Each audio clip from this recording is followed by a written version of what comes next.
Good morning, this is the Eager Beaver Show. You are listening to a True North Eager Beaver Media Incorporated podcast.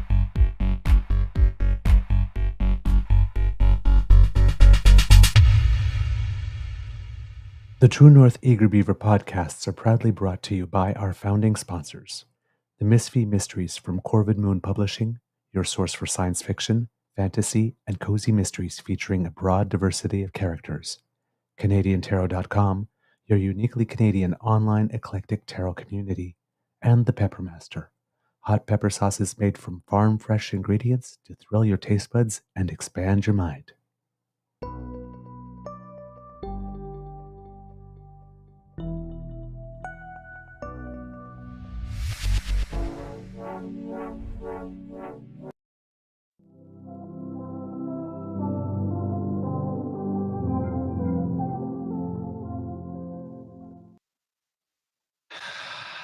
And breathe. Yes, I love it when I get those extra few seconds.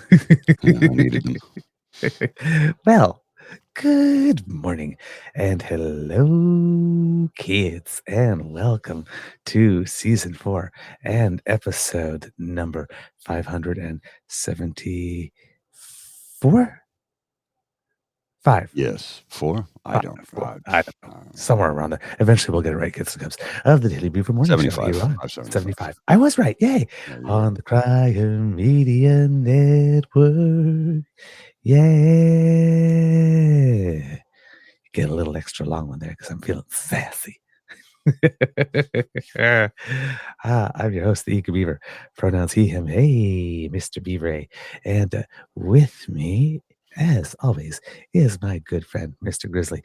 Big thank you goes to our podcast founding sponsors, the Peppermaster, the Misfit Mysteries from Corvid Moon Publishing, and CanadianTarot.com for their support. And Valentine's Day is coming, kids and cubs. So if you want to add a little spice to your relationship, maybe a little gift from the Peppermaster. Hey, spice up your life. Anyway, it looks like it's going to be an okay day here at the Beaver Lodge weather-wise, but I'm more interested, Mr. Grizzly. How's your mental health today? Well, sir, mental health-wise, I'm still not great. I'm working on it. I have a doctor's appointment, I think tomorrow. So we'll see. I'm going to talk to him. I got a phone call with him. It's minus 29 an hour right now is what it feels like. So you can sort of see like that here. The sky is not looking great. Yeah. Oh, I can feel it. That there's definitely a chill in my apartment. It says, what's the temperature? It says minus 20. No, minus 18 feels like minus 28. It was minus 20 earlier. So okay, we like got minus 28. We have minus 12. Feels like minus 20. Yeah, that's a big difference. Yeah. We're not that far apart. No, I know, but you guys got. I know lake effect, but that's effect. But that's a big difference. Yeah, it's huge. It's huge. But we're in a valley, so it can stay that way sometimes. Right. Yep, indeed. For me, kids and cubs, I'm going to talk about a little more than something other than mental health, because for those who've been following the socials, haven't talked about it too much here. But I didn't want to talk about it too much yesterday because we had a guest. Mm-hmm. But given that I am now a beaver of a certain age, I got something in the mail from the government of Ontario to provide a sample and send it back because in Ontario, I keep forgetting to do that. Yeah, they send you a little test kit for colonoscopy to go and check, right? So For women, for the most part, it's mammograms, but men, you can get breast cancer as well. And same thing when we talk about colon cancer and that type of stuff. We talk about men, but women get colonoscopies too, right? So sometimes sometimes you just have to go check in there. But when you're 50, you should at least do it once, and you should probably do it every X number of years, depending, especially if there's history in your family, right? But at least we go. They check us at least once for sure. So it's my time, and to be totally honest, there has been some issues there. So I got a check, and fortunately, I have a complete clean bill of health. That's good. When it comes to that, there is one little issue that can be fixed with non-invasive type stuff, but just time. It turns out that it is possible to have tears somehow. So, for example, if you've had sorry for the morning, but let's say if you've had constipation for sometimes, yes, if you've had constipation, let's say, and sometimes something can tear. So, that can be painful because it goes away, it comes back, goes away, comes back. So we were concerned that there was maybe something bad going on. So that can be fixed. Like I said, with just time and being kind and gentle to myself. So I've stocked up on Metamucil. I am now of the age, apparently, where Metamucil is a thing for me daily. Getting older. It's a privilege. It's a privilege, kids. But yes, saying this because men, we know how men are. It's not that bad yet. Like, unless I'm limping, and somebody has to support me, but I don't need to go to the hospital. Get checked. Just do the routine maintenance. Go get checked. Don't put it off. Just do it because it matters. And when there's issues over there, yes, cancer is a scary word, but that happens to be one of the most treatable cancers, right? With the great survival rate, prostate as well. But you have to catch it early, right? So regular screenings. Take care of yourselves, right? It's not the most comfortable subject to talk about. For the last 2 days, my entire life has been about poop, going to the bathroom. But you got to do it. You got to do it. This is what you call a shitty conversation to start the morning. I was aiming more for crappy, but yeah. But yes, please take care of yourself. We practice. We preach self-care on the show. So men in our audience, 50. If you haven't gone yet, go. Right? If for yourself, you should. But if not, for the people who love you, but go. All right. Hot peppers and beans, and you'll never need Metamucil. Oh, sheesh. Oh, okay. I don't know which kid said that because that just went to flying by. But wow. Okay. Yeah, I'm not sure. Hey, Kid Pete. Aussie Pete is with us. Good morning, my friend. I see you've been with us a couple of days, but I haven't seen you pop up on the thing at the same time as you did. So I've only seen it after the fact. But hey, welcome. So nice to see you, friend. Glad you're here. Okay. So with the health portion of our show now over, on to the news. Okay. Mr. Grizzly had put in the title, Pierre Poilievre wants to violate your charter rights. We're going to talk about this just a little bit because I know, Kits and Cubs, you were extremely patient with us a few days ago when we showed you 2 Pierre Poilievre pressers in a row, and that's a lot of Poilievre for a month. So we're not going to do too much of him today. There's a whole lot of other news. However, it is significant. Mr. Grizzly, given you put it up there, would you like to tell the kids why it is that you brought it up? Well, let's just, maybe we'll just go to the tape. Okay. Limited tape, kids. Yeah. But we beg your indulgence, but you do need to hit this one because it's again, like when he said, like, started musing about putting troops on the border, it's like, you're like, what the fuck? What? Yeah. This is going to be somewhere in there for you too. Well, and he's counting on you not knowing what the Supreme Court of Canada has ruled. on mandatory minimums. He's counting on you not knowing what your charter rights are. He's counting on your ignorance and your hatred to punch down on poor, impoverished individuals instead of actually working to solve the problem by providing housing, treatment, and a UBI. He wants to imprison people. He's an asshole. And in this video, he really does not look healthy. Like, he looks seriously ill in this video. I'm questioning if he's undergoing treatment for something, because when you see this video, why does he look older than me? I'm like almost 12 years older than him, and he does not look healthy, man.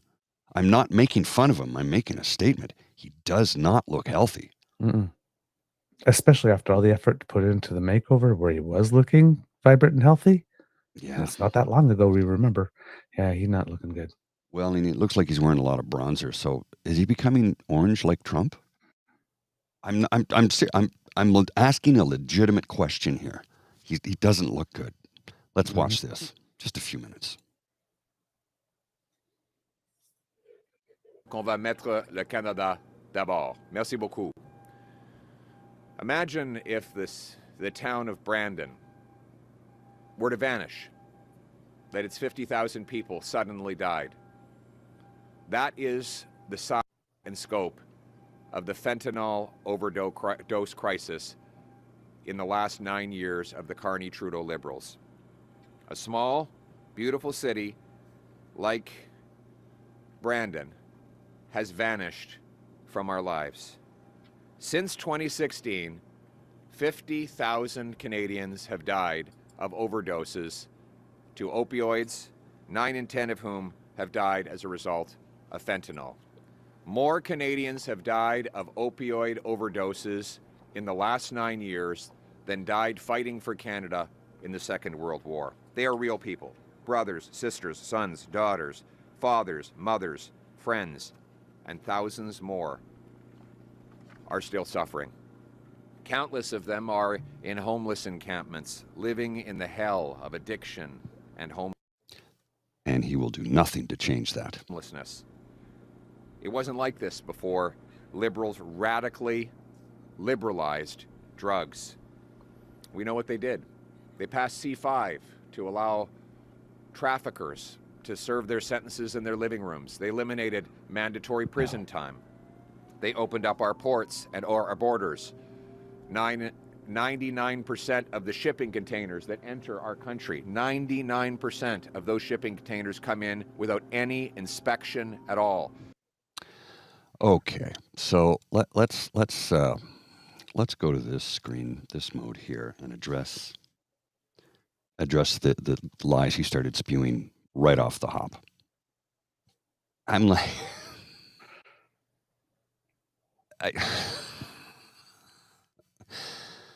99% of them aren't inspected because you can't do it.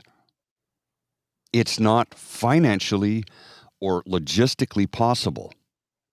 There aren't enough people. The bodies don't exist. The equipment, the scanners do, but you know how much those cost and how many we'd have to buy and how many people we'd have to hire and how much it would slow down trade traffic and how many businesses would rain hellfire down on any government that slowed down trade traffic that much? I remember the Windsor Bridge was blocked for, was it a day? And Biden picked up the phone and said, clear the thing or we'll do it for you. Which is funny when you consider that President Trump keeps saying we don't need anything from Canada.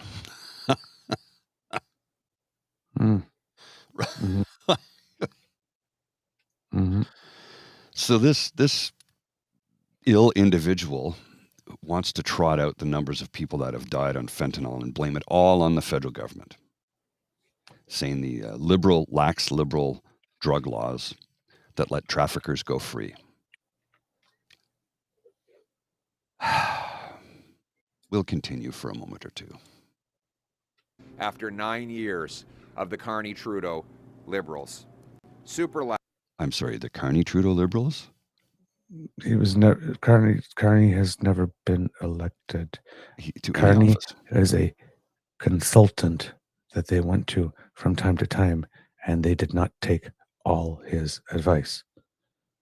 That does not make up the Carney-Trudeau Liberals. But No. it's nice to know that Pierre Poilievre has already decided who's won the Liberal leadership race. Yeah.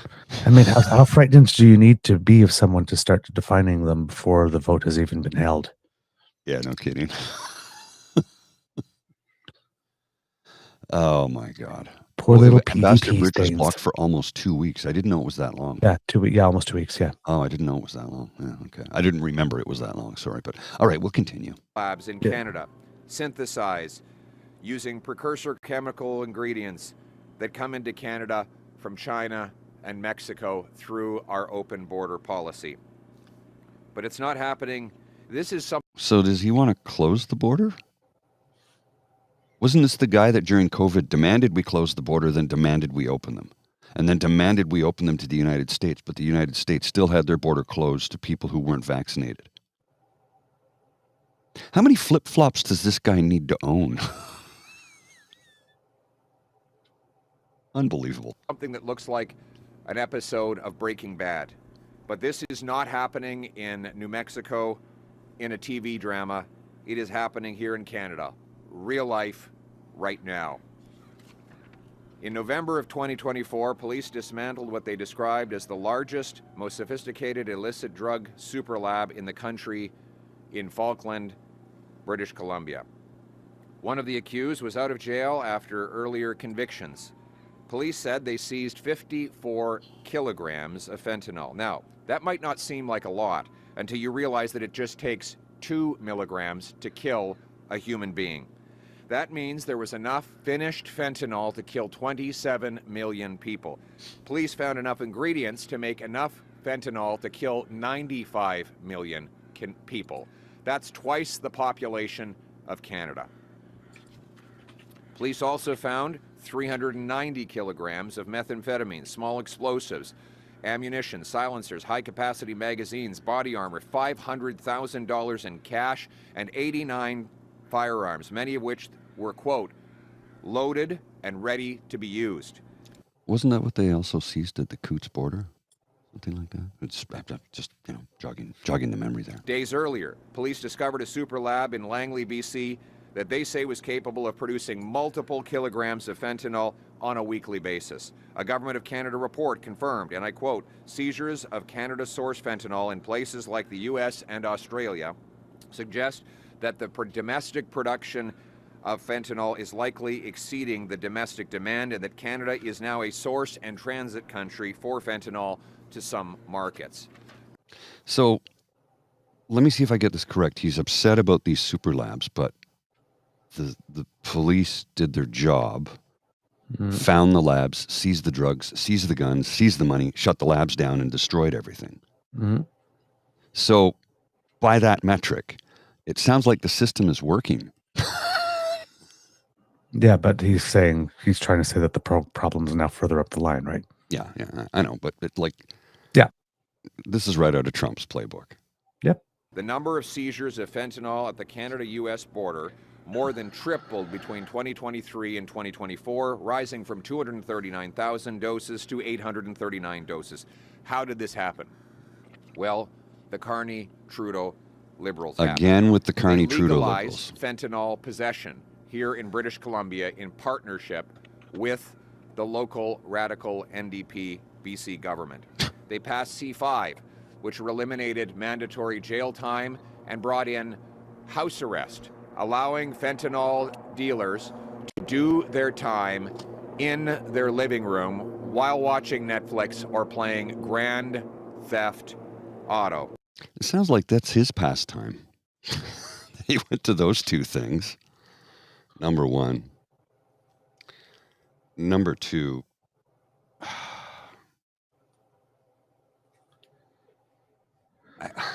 He wants to go on about how much came across the border from Canada into the U.S. And it is infinitesimally small compared to Mexico into the U.S. Was it 40 kilos, which Yeah, I have never made 43. light of the fact that that is a lot to Exactly. kill a lot of people. Exactly. But compared to 21,000 kilos from Mexico, Mm-hmm. now he wants to militarize the border. Mm-hmm. The Falkland Super Lab that police discovered had ties to transnational criminal networks that span Mexico all the way to China. They are killing our people and many more in other countries, which is now endangering the trade with our closest ally. President Trump has threatened to tariff Canada because of what he says is lethal drug flows. But whether or not we agree with him should not matter. It should not take a foreign leader to get the Liberals to wake up to the drug crisis that they have caused here at home. It should have been enough that we lost 50,000 of our people. We should crack down on drugs, not to please President Trump, but to ensure that not one more mother has to bury her face in her hands on learning that her son died of an Exact same overdose line in a from back just the other alley day. somewhere. The exact Okay, same line. stop it for a Stop second drug- there. Yeah. Okay. The drug crisis was not created by the Liberal government. And also, I'm pretty sure that if I go back in Hansard beyond 2 years, there's probably no mention of this guy ever being concerned about fentanyl or the number of people. No. So this is not a thing. This is not a thing. All right. Is this the one where he wants to? He's making the announcement that would violate the charter. Yes, not civil rights of necessarily innocent people, but still civil rights. Well, that would eventually could be used to violate the rights of civil people. Yes. Yes. All right. Drugs to save our people and put Canada first. It starts with locking up mass traffickers and manufacturers of this poison with penalties that fit the crime. But what is that crime? Let's call fentanyl trafficking what it is. Mass murder. Selling 40 milligrams of this poison is enough to kill 20 people. It's like spraying bullets into a crowd. You might not know who you're killing, but it's certain someone will die. That's why I'm denouncing today, as part of my Canada First plan, that common sense conservatives will bring mandatory prison sentences. There will be life sentences for anyone caught trafficking, producing, or exporting over 40 milligrams of fentanyl. 40 milligrams is enough to kill 20 people. Yeah, I know. You keep telling us that. Like, anyone who is involved in trafficking that amount of fentanyl will get a life sentence. We will lock them up and we will throw away the key. Okay. And 15 years. All right. We do not like drug traffickers. No. We do not like drug traffickers who traffic in fentanyl, which is poison. We also don't like political leaders who traffic in political fentanyl. Which is exactly what all heads looking to Pierre. All right. But in Canada, we have a thing in our constitution where we do not throw away the key. Nope. That's why Paul Bernardo keeps on getting parole hearings on a regular basis, and the Conservatives keep on losing their mind as if there's any chance he's going to get out. But we do not throw away the key because our jail system is correction and rehabilitation. At least it's designed that way. It doesn't always necessarily We believe that every single human can be rehabilitated. And in the cases where there are exceptions, that's why you have stuff like the parole board to say, no, this particular person cannot. But we start with the premise that unless that there is something wrong somehow between whatever the mind, body, soul connections that can or cannot be repaired, we assume that there is hope for everyone. That's the starting premise, right? Just like in the court system, we assume that everybody is innocent until proven guilty. We assume that everybody can be rehabilitated until it becomes absolutely obvious that they cannot.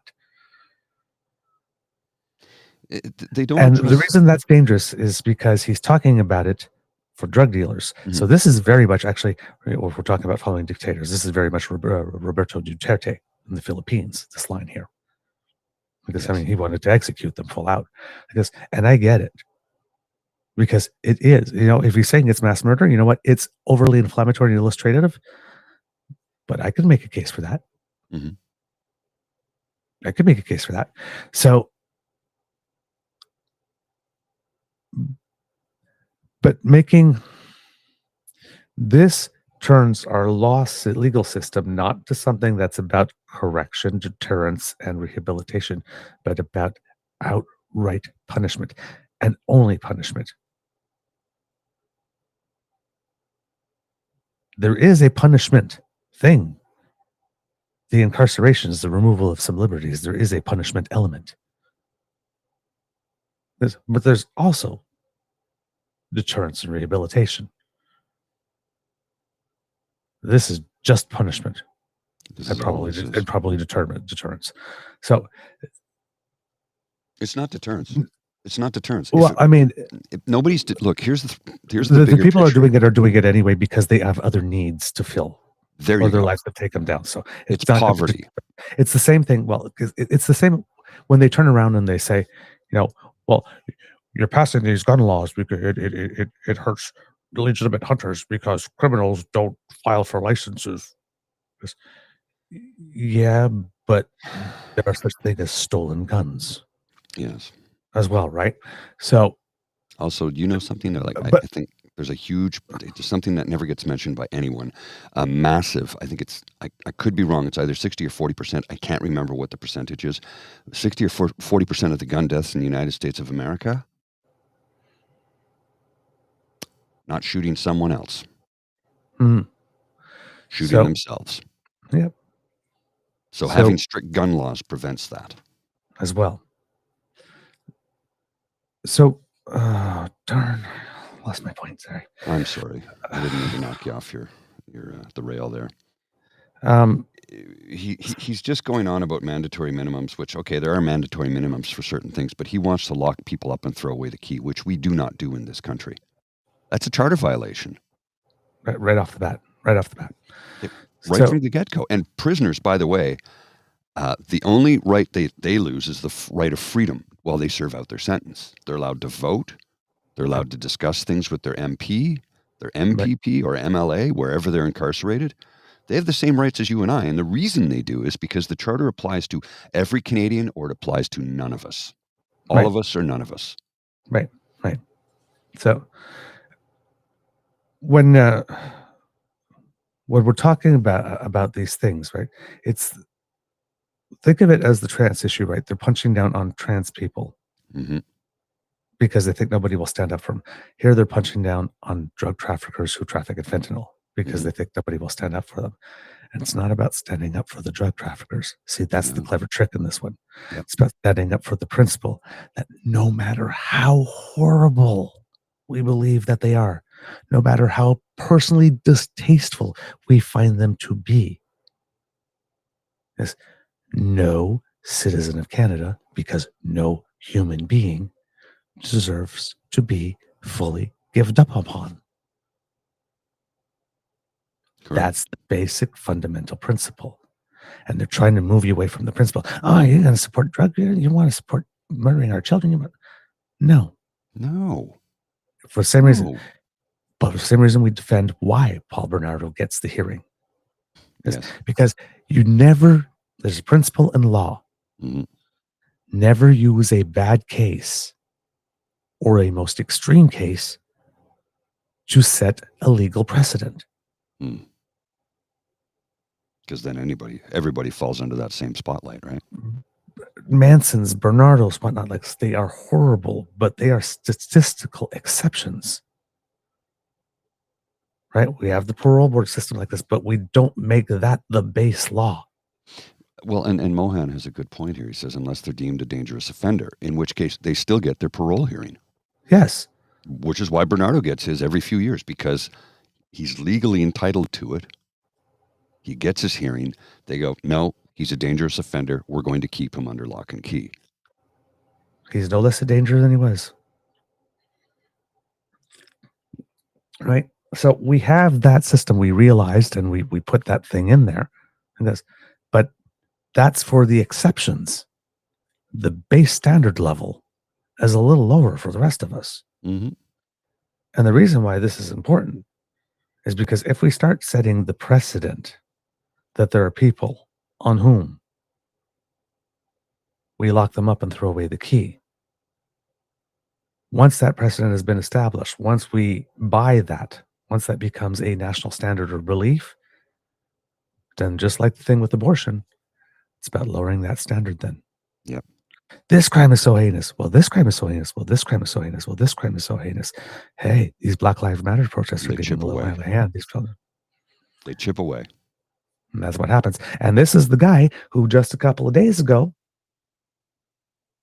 was on there and said, hey, if they're not Canadian citizens and they're doing violent stuff in protest, send them back.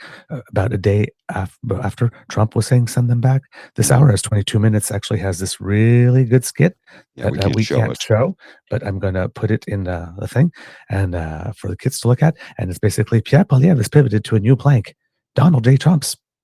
Because a couple of days after Donald J. Trump said he's going to pass that executive order so that there's no transgender girls or women in men's sports, which he did yesterday. Yeah. Pierre Poilievre was like, I came out and it's like he was not aware that there were more than two genders, which he should be because there have always been. Because as Mr. Grizzly taught us, there's a difference between biology and social constructs, and gender is a social construct, but sex is a biology thing. And they refuse to acknowledge that there's three sexes too, by the way. Yeah, there's probably way more because there's a guy named Forrest Valakai who's a biologist. If you talk to us about a biologist, you got, because we have like male, female, and intersex. And intersex. But there are certain species of frogs, I think, like this. If they're if there's too many females or whatnot, like they can switch gender. Yeah, and then switch become sex. Switch sex, not gender. Like this, and then different things like seahorses, it's the men who carry the babies. Correct. And then there are other things that can turn and actually have like sex with themselves to regenerate. That's true. If you look in the world of biology, there are a lot of sexes. Well, and remember, what they said, there's only two genders, male and female, and what you are assigned at conception, that makes all of us trans men. Because at conception, you're female. Yes. So, that's Madam President basic Trump. Biology. So, Madam President Trump. Madam President. Well, I mean, quite literally. I'm not making it up. This is a biological fact. Scientific. All men are transgender. Fact. All men are transgender. Finally, the world went rainbow. I've been waiting so long for this. Well, I think next year during the Pride Parade in Ottawa, we'll have to hold up the sign says that sums it up. That says at conception I was female, so I'm transgender. I'm a trans man by their definition. Okay, so Mohan is asking what sex is hermaphrodite. That's intersex. Yes, that's I think that was the old word that we were using. The old word. We don't use that anymore. It's intersex is the term used today. Yeah. Just there you go. Yep. So, right. Donald Trump talks about sending them back.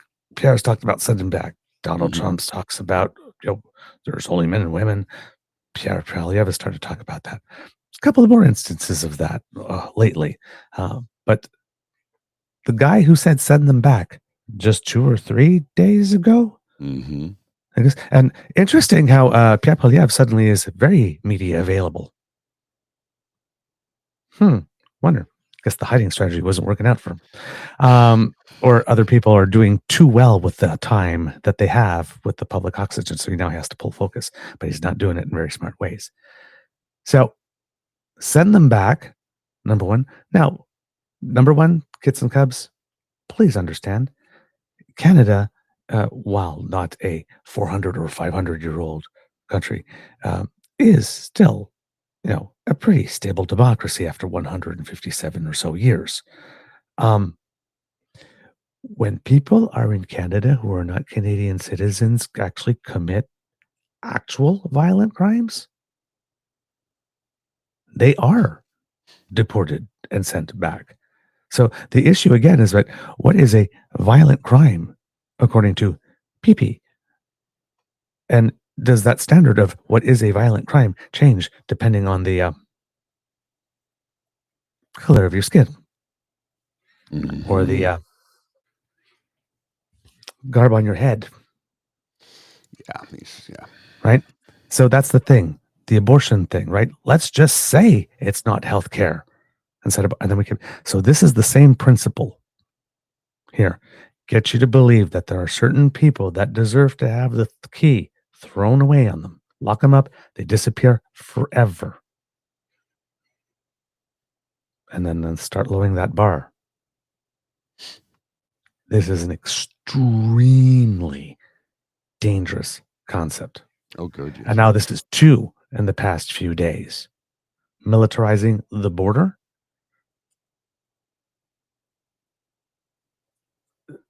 He's panicking. This is full panic mode. And Mr. Grizzly, it is how do I put it? It has been noticed. It has been noticed. CBC actually had a segment on power and politics. 2 segments. One had a bit of a panel discussion, and the other one is with Noel. Oh God, I wish I could remember his name. Journalist from Radio Canada, but comes back and forth and does some analysis. And he had some pretty interesting things to say, but it seems rather clear that the Conservative Party of Canada has definitely picked up some internal numbers, and they are not good for them because the attempt to pivot, the first one didn't work, right? Everybody's carbon tax something, and I'm still fighting against Justin. Then the tariffs came, and he had nothing to say, and everybody was going like, well, this guy is just completely missing the moment here. And now the moment is passing by, and now he's trying to pivot again, but he's pivoting on tough on crime, more tax cuts, punch down on transgender people, coming up with his 6-point plan and delivering it forcefully that everybody else already talked about. There's he's throwing spaghetti against the wall, basically, and trying to see if something sticks at the moment. But he's not coming out to you with, I don't know, if you're looking at the Ontario race, for example, Merritt's Bonnie Crombie came out yesterday, I guess, and said she's going to double ODSP. Thank you. Merritt Stiles, apparently from the NDP, says that. But Kits and Cubs, if that makes you happy, you know who you need to thank for that? Mike Schreiner of the Ontario Greens, because he's been running on that for a long time. And the other 2 finally picked it up. Well, and so thank goodness. You can vote for the real thing, just saying. Yes. Well, and I guess Merritt was in town last night. There was a lot of people in Ottawa the last few days of the campaign. So Doug Ford even remembered where Ottawa was, apparently. Holy shit! Had I known, I would have gone. I would have gone to her campaign stop to try and get a couple of questions with her. But I didn't even know. I found out about it afterwards. So unfortunately, I didn't. I just sent you a little something. Oh. Here, and this will be. They're going to say his name, so I can't remember his last name. Noel something first. Start at. Start right at the beginning, because there are 2 segments in it, and the first part is the analyst, and then will be the panel discussion. Well, just before we get to that, I wanted to read something into the record. This was written by Benjamin Perrin. It's just real quick. He's a professor of law at the University of British Columbia. His research and teaching interests include criminal law, constitutional law, international law, and AI. There's more to go to that, but I'm just going to get right into this. And he says, Pierre Poilievre's war on drugs announcement for mandatory life imprisonment for trafficking over 4 milligrams of fentanyl would be ineffective at saving lives and would be unconstitutional. Trafficking fentanyl already carries a maximum sentence of life imprisonment, and it is already sentenced harshly by the courts. Oh. Yeah. So campaign hard on doing what's already done. Yeah. And Judges there's consider the facts of a particular case in setting a fit sentence. In doing so, they consider things like the degree of responsibility of the offender, the gravity of the offense, the aggravating and mitigating factors. Just like all assaults or theft are unalike, so too with drug trafficking. The constitutional rights of everyone requires proportionality in sentencing. So we can go back to that afterwards, but I thought it was important to get that into the record. Let's go to this clip that you just sent me. This is David Cochrane. Here we are, David Cochrane from Power and Politics on CBC News Network. Well, a lot can sure happen in a month, can't it? First, Prime Minister Justin Trudeau announced his exit, and days later, the race to replace him as Liberal leader kicked off. And now, U.S. President Donald Trump has brought North America to the brink of a trade war. And all of that may have the Conservative Party rethinking its campaign strategy. Christian Noel is with Radio-Canada, and he joins me now. Christian, good to see you, sir. Thanks for being here. Thank you. When we highlighted that we were going to talk about the reporting you had today about the Conservatives rethinking things, they reached out to say, this is an inaccurate story, the very premise is wrong. What is your sense of what is happening inside the Conservative tent here? Well, there are people inside the Conservative Party that are realizing, like you said, that the political landscape is changing. And the ballot box questions that they were trying to frame, which is axe the tax, have a carbon tax election, might not be quite the same right now with what's happening down south, what's happening with the tariffs. And there are people inside the Conservative parties that are thinking that they need to change a little bit the way they're presenting the message and drift a little bit away from the axe the tax or the carbon tax because they're afraid it's not going to resonate as much with the public. But there are some people inside the Conservative Party that says we're way too much invested into that message. Second, it's working. It helps us make the affordability crisis message and point in a concise format. And it helps us to take the what they like to call the carbon tax Carney, the carbon tax Christia, and link it to Justin Trudeau's legacy in just one sentence. And it works well for them, and they want to keep that. But it's hard to deny that the Canadian moves has changed.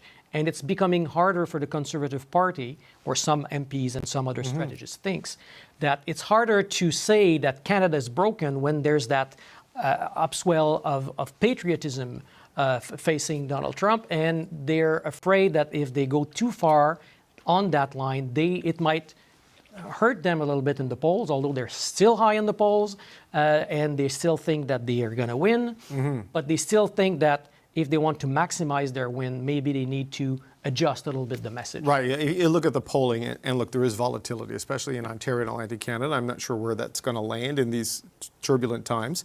It's not a wholesale abandonment of what they've been doing. It's more of a recalibration, it seems. And you say they're doing like internal surveys. I mean, they're doing polling on this to see where the Canadian voters are on it? They're trying to understand where the mood is at, how to change the message. They're doing some polling to understand a little bit better how to face their new opponent as well. They're completely convinced, all the Conservatives I've spoken with are convinced that Mark Carney is going to be the next leader of the Liberal Party. I think the 400,000 Liberal sympathizer that I've signed are going to be the one who are going to decide that. But they're preparing to fight Mark Carney. And they say it's going to be hard for Mark Carney to show that he's the man of the people, because he's a banker. And Pierre Poilievre has been on the floor of all the different plants in Canada, and he's connecting well with the workers, and they're going to try to work hard on that actual contrast that they're trying to establish. But at the same time, it might be harder for them to motivate the base, because Justin Trudeau was really creating an epidemic allergic reaction in the public. Mark Carney, not so much, especially because he's not as well known as Justin Trudeau. So they're looking at a way to define Mark Carney before he does that himself. But they don't have a lot of time because the Liberal leadership is going to be ending on March 9th. Parliament comes back on March 24th, and we don't know how quickly after that we're going to have an election, even if before that. Right, and that's why the carbon tax Carney thing, they're kind of sticking to that. So as I mentioned off the top, there was some pushback immediately to your reporting, and you've gotten a response from the official opposition office from the Conservative staff. What are they saying about your reporting? A few minutes ago, they sent me a message telling me that Mark Carney, according to them, will introduce a shadow carbon tax. And they said, In the upcoming carbon tax election, Canadians will have the chance to decide between Pierre Poilievre, Conservatives who will axe the tax for everyone, or the just like Justin Trudeau Liberals who will impose an even bigger carbon tax under a new name.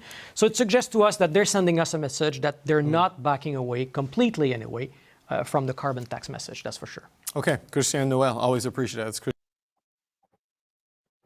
Let's pause that for a second. Yeah. So, do I get to go to work for CPC now? I'm a bald guy with glasses. oh, hey, you got the voice, you got the glasses, you got the dome. You're listening to It's like CBC. You could say, I remember Anderson Cooper Turner. I asked him in an interview when he was talking about his younger career, and it's like, have baby blues, we'll travel. It's like, have voice, we'll do the news. This is the CBC. Ooh, I like that. Okay. So, very interesting analysis. And like I said, I don't know how much of this got picked up. And this is why I couldn't remember his name, because Noel is his last name, not his first name. Christian Noel. That's why I was confused, because I do know who he is, but you were talking. I'm like, what? I'm not sure. Yeah. Noel. Yeah, and he's a very good reporter. He's I like him very much. An educated man who cares about things. Gee, yeah. How novel. And present them plainly, like no sensation, right? Nope, Like you can tell, what does that mean? Oh, this means it's terrible. It's like, well, you know, just facts. Just facts. Like this and what it is. But if he's hearing this, that means there are people in the party that are letting him know this, which means they have these internal numbers, which means there is a little bit of panic within the party. Number one. And what he's saying is these numbers is everything that we've been saying on the show. It seems like, well, this seems to be a confirmation of that, right? The carbon tax message is no longer working. I mean, he can't abandon it for the people for whom it's his base. I mean, they need to really fixed. Now they got him used to it like this, but it's not pulling any new people in, and it's not resonating, and people are not listening to it anymore because we got Trump. It's like how effing stupid does he think people are to believe that Mark Carney and Justin Trudeau have been working together for 9 years? Like how goddamn stupid do you have to be? But again, how much work goes into coming? Hey, we'll just say they've been working together versus actually trying to find some. So that's why I'm saying they've done clearly. They've got more money than God. Mm-hmm. This party, they've had, and they've known about Mark Carney for a while. Mm-hmm. They've had all the time in the world to do opposition research. They've got done nothing. Not that they've either done it, and they've got nothing, and that's why they're doing this. And you can tell because we need to talk about strike militarizing the border. Let's punch out on trans people and lock people up, drug dealers up for life. Yeah, we'll go full conservative. We'll lean into the. That's not what people are asking for, right? So, I mean, that's what his crowd are asking for, get even angrier and meaner and punch down harder. But the rest of us who are watching this, we're going like, it's like, why are you talking about why are you validating while the nation is booing the U.S. national anthem, you are still validating the claims that somehow our border is terrible and that we're a weak nation. I mean, well, and again, stop it, dude. Not going anywhere near trying to solve the problem. He just wants to throw all kinds of our tax dollars at a problem that is not completely solvable, but we can do a lot to fix it by simply instituting a UBI, housing people, giving people their basic needs, make sure their basic needs are met, and then you'll have a lot less people who are a lot less desperate, who do a lot less desperate things. You know, the old saying is that should you imprison a man who steals a loaf of bread to feed his family? Maybe you should imprison the man who won't give him the loaf of bread so that he's resorted to stealing for it. Or maybe you should imprison the man who doesn't pay him enough money so that he has to steal the loaf of bread. Nobody ever asks those questions. And those are important questions that need to be asked. You want to fix the fentanyl issue, you're never going to be able to 100% solve it. And if you say you can, you're either full of shit or a complete narcissist. It's not solvable. Not 100%. There's always going to be a percentage of people who are addicted to drugs or alcohol or gambling or sex or whatever. There's always going to be a percentage of people like that, no matter what. But you can reduce the numbers of people who are involved like that by simply providing their basic needs. Housing, number one, a safe place to live. Having a washroom or a bathroom where you have access to a toilet and a shower and hot water, a roof over your head, a bed to sleep in, enough money provided to you to buy food. Every time a system like that has been implemented, crime goes down, drug trafficking goes down, addiction goes down, problems shrink. Problems will always be there. I'm not pie in the sky and saying all of this will fix everything, because it won't. But it'll take a hell of a huge dent in the problem that we currently have. But what does he want to do? Just throw people in prison and lock them up and throw away the key forever. And we all know how well that's worked in the United States of America. Yep. It's like, for every problem, there's a solution that's simple and frickin' wrong. He just sees everything as a nail, and he's the hammer. Right? So we're hearing all this comments, right? And this is the stuff that's going on, all the things that we've been saying, right? It seems that they don't really know what to do with Carney yet. They're trying to find things. And in the meantime, he's feeling clearly that he needs to be out there more, because we didn't see him for 11 full days between the time the prime minister stepped aside and Trump then said economic annexation by force, annexation by economic force. And then he came out and they went into hiding again after the Commission on Foreign Interference report. But now all of a sudden he's had 3 or 4 pressers in 3 or 4 days. So clearly he's feeling that hiding's not working, feeling he needs to be out there, but it seems he did not really plan for the fact that Trudeau would step aside and that there would be a race. And he didn't plan at all for Trump. No. Like at all. He thought that with Trump, here's the thing, right? He's trying to get the Maple MAGA voters, so there's only so much he can say about Trump. There's only so much, and there's a lot of chatter there. So I guess, PP's abetting us, and like this, if you look on the right wing stuff,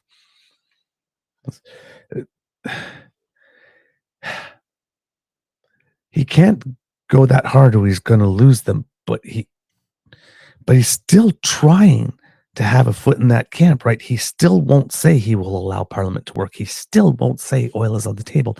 He still hasn't rejected the endorsement of Elon Musk. There's reason for that. There's a reason for that. His interests are not ours. Clearly. Because these are things that would be very easy to say. These are layups. Oh, yes. And he can't do them. So he needs to fill the time. He doesn't really have anything for us. We're not in an election campaign yet. And there is a possibility that we might not be for a good while yet if Trump keeps on doing more stuff and the NDP finally bends, or the NDP just looks at the polls numbers and keeps on seeing 14, 15, and 16 and saying, you know what, it's not as urgent anymore for some reason. But Pierre seems to be in this holding pattern where he doesn't want to tell us really what his policy is until we get to an election. And he needs to stand up full-throated for Canada, but he can't do that because he's going to lose a section of his base. If Pierre Poilievre got in front of a mic and said any of the things that Doug Ford said, you'd have a whole thing on Twitter going, oh my God, Pierre, he sold us out that because I'm going to vote for Max. So he's choosing his priorities. The priorities are the things for which you make time. And in his speeches, he's making time for Trump's rhetoric. Oh, yes. In his speeches, he is making time. In his Q&A sessions, he's making time to not directly answer whether or not oil is on the table, or whether or not he would be fine with the auto industry being sacrificed first. Oh, of course he would. He doesn't care. But I mean, if that's what Trump is coming for first, and it seems so by the way he was organizing those tariffs, if Pierre is not willing to put oil on the table at all, the two big ones in Canada are oil and the auto industry. So if you're not willing to put oil on the table at all, then you're telling all of Ontario, all of seat-rich Ontario, Mm-hmm. one, you care about oil more than you care about auto manufacturing, and the only reason you would care about oil more than auto manufacturing is you care about the U.S. more than you care about us. Indeed. Because it's not in your political interest, even on pure self-interest calculation, to put a province that is not the one with the most seats ahead of the province with the most seats in your strategy by doing something that will piss off directly the people living in the province with the most seats. Right. Is it possible now, and you tell me this, if, say, for example, in the next federal election, whenever that may be, let's say all of Ontario went, I'll say 60% Liberal, 20% NDP, 20% Green, and no Conservatives in the next election because of what Poilievre. Let's say this is a hypothetical, and Quebec went with Bloc because, for the most part, and maybe they'll get a couple of Liberal and a couple of NDP seats. If the Conservatives won every other seat in the country, I don't think they'd have enough to form government, because without Ontario and Quebec, you just can't do it. No, without Ontario and Quebec, you can't. And I think without Ontario, you might be able to form, but it would be like a razor-thin minority, would it not? I'm not sure that I'd have to do this. Razor-thin, but if you want everything except Ontario, you would maybe about a 40. I don't know. Yeah, well, there's 300. Yeah. I don't have to know. But without Ontario and Quebec, you do not win. Period. You don't. Right. You can win without Quebec. That used to be a thing in Canada. Used to believe that you could not win without Quebec. Actually, you can now. You can. But given what the Bloc does, it takes a whole bunch of seats off the table. But I don't think you can win with it's. I mean, I guess mathematically it is possible, but it is very tough to do that. So, and here's something I want to bring to your attention. Again, I understand polls, but something is for sure happening. Oh, yes. All right, for sure happening now, because the only pollster from whom we've not heard yet is Ipsos. That hasn't come back with the second poll. But I went in and I looked at the polling stuff, because the other day I told you about on the seat count. Frank was ahead of it by 2 weeks, I think. Just 2 or 3 even. 2 or 3, yeah. Yeah. So, but I told you about the seat counts, right? 4 reporting periods ago, the spread was 201 seats for the Conservatives. Then it was 200, then 197, then something like 154, something like it's going down rapidly. Well, I went to look at the poll aggregator 338, and I'm comparing polls to polls here. Nanos has the one has the most recent numbers, and if you look at just this week's numbers, they do a 4-week rolling. Liberals are actually ahead of the Conservatives by about 7 points in that one, 39-32. But when you given that's this week, that number will show up fully 3 weeks from now in that rolling period, right? Everything that comes after. But right now, that number in 1 month, Nanos has gone, I'm just going to go here, from 23 for the Liberals with a 22 spread to 20 to the Liberals with a 27 spread. So it went up to 21 for the Liberals with a 21 spread, then 25 for the Liberals with a 17 spread, and now 26 for the Liberals with a 16-point spread. So there's been an 11-point closing of the gap since Nanos, since January 10th. 11 points since January 10th. That's Nanos. Nanos is the first one of the 3 pollsters that have an A+ rating to show that type of movement. that Ecos was showing before, because Ecos only has a B+, so a lot of people were being skeptical. But Nanos is one of the 3 A+. There's been an 11-point closing of the gap. Now, Ecos has the gap at +3. Nano still has it at +16. But they're also 3 weeks late. Mm-hmm. So if 3 weeks later, the Nanos number is under 10% or even under 5, we know Frank was right. Well, then we got right the last few election cycles too. Correct me if I'm wrong. He's been pretty good. Yeah. Then we got Léger.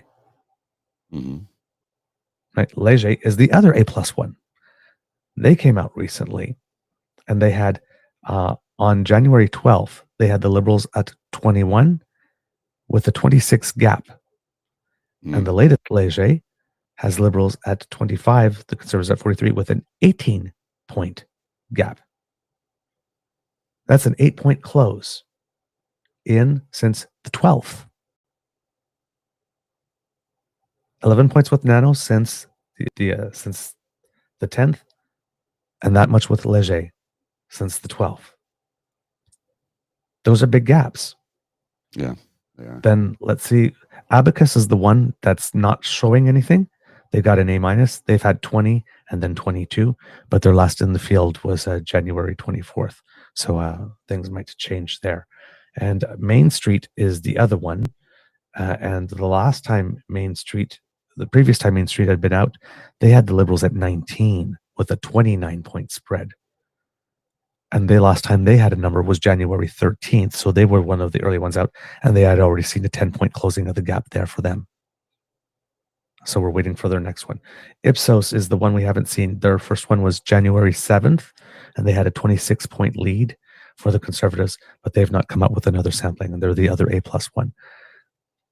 So there is definitely something happening. This can't tell you how much it is for sure. All that stuff is different, but there's definitely a dip. There's definitely a new trend. If you are looking at the graphs themselves from when they plot all these things on a chart, the Conservative number peaked on January 12th at 45%. It's it's a steady down. It's only down to 43, but it's 4 consecutive reporting periods where it's gone down. And the first 3 was minimal, and then there's a bigger uptick down. So they were hovering on 45, 46 for those 3 weeks, but going slightly down. And then they just dropped 2 suddenly last week. So it's the first sudden tick down in this last week. Whereas the Liberals on the 5th were at their low at 20%. And they are now up to 4. So the Liberals have gained 4% on the popular vote overall, and the Conservatives have dropped 2. So the gap has narrowed by 6 points in the last month. Now that still leaves the gap at 19, according to this. Mm-hmm. But again, there's still 1 full month of Liberal leadership where they're going to be getting all the press, or Skippy's going to be starving for press and trying to fill the time and making more errors. You got the Ontario election going on, which something happened yesterday that could give the impression that Doug Ford thinks that things are not going well either. Doug is coming to the realization that oopsie. Yeah, oopsie, indeed. Same thing, because the game has changed. And the other thing you have to understand is that with Trump, as I mentioned yesterday, taking tariffs off the table for 30 days, you know, when you have a conversation with someone and someone says something to you, I guess, and they're trying to get you to talk to say more, and you go, "Oh yes, that's interesting," and then you leave some silence and hope that the other person will talk first. Keep filling it up. This is what's going on. Trump made all this noise. Tariffs are coming. They're coming. No, they're not. Yes, they are. No, they're not. Yes, they are. Oh, okay. No, they're not. At least for 30 days. Then they might come again. Dance puppets. So we can do something for the next 30 days. We could spend the next 30 days going, "Oh my God, the sky's falling. The tariffs might come at us. What do we throw into the volcano this time to please the angry God?" Or we could just turn around and go, "Okay, we'll get back to us in 20 days. If you want 30 days to think about your next ask, that's fine. We'll continue doing Canada for the next 30 days. When you got something for us to respond to, we'll have something on paper. Mm-hmm. We'll respond. Until then, So if that's the attitude, then what do these two have to talk about for the next 30 days? Now, Pierre Poilievre doesn't have an election coming up, but he's trying to pull focus from the Liberal leadership race, so he has to come up with some stuff that's juicier than what's going on there to actually get some attention. And Pierre is prone to exaggeration, so that could get him into trouble. But Doug Ford, he's got let's see, with 621 days of election campaign to go and no material to fill. And you can tell that because yesterday he came out with an announcement, and his announcement is yet again something for people who drive cars. Making a certain cut in the gas tax permanent and something with tolls on the 407. It's like, dude, can you think about anything other than freaking gas and concrete? No, he cannot. I'll build a highway. I'll build a building. I'll cut a gas tax. I want a fucking family doctor. It's been 10 years, Doug. Well, I'm lucky I have a doctor, but there are millions of Ontarians who don't. Millions. So we'll get back to the Doug Ford side of the equation. But here, Mr. Grizzly, if we could, in that clip thing that I sent you, if we could advance to 507, where we have former NDP MP Françoise Boivin noticing out loud something that we've been saying with regard to a certain person's ability to pivot. Okay. Let's have a look. You first, as promised, the reporting from my colleague Christian Noel, who's going to be on a little bit later in the show, quotes conservatives saying things like the carbon tax is no longer the ballot box question, but we've invested so much money fine-tuning that message, it's hard to abandon it completely. And they say things like carbon tax Kearney to link Mark Carney to Justin Trudeau and the whole legacy there to sort of keep that alive front and center. What are your thoughts on that shifting reality? Do you think that reflects what's going on out there? I do think so. I mean, and I kind of feel for Pierre Poilievre in a sense, who had learned so well his lesson. He'd get up in the House, he'd go to a podium, always had his axe the tax, fix the budget, build the home, stop the crime, ad nauseam, to a point that I know it by heart. But it's now a new time completely. So he has to adapt. And that's one of the qualities that Canadians want to see from their leaders, from their maybe prime minister. And so far, what I'm seeing, and I'm not in the inner circle, is somebody who's not at ease with changing on a dime that fast. So, and you know, when you're going to face an unpredictable president for the next 4 years, you better be pretty good at acting on unpredictability and try to predict what is unpredictable, to be ready so that your country, you're not always running after something. So it's as if now, as much prepared he looked like and on top of everything, and he was making often the prime minister look a bit lagging behind, is kind of the reverse. You'll say, well, he's not in power, the House is not sitting, but there's other ways, and they've got tons of money to make it. It took them a while to see Canada first, Canada d'abord. So I do think that he needs to have a team around him that prepares him to act a bit faster with the events that are going to come at a pretty high speed. Okay. So, wow.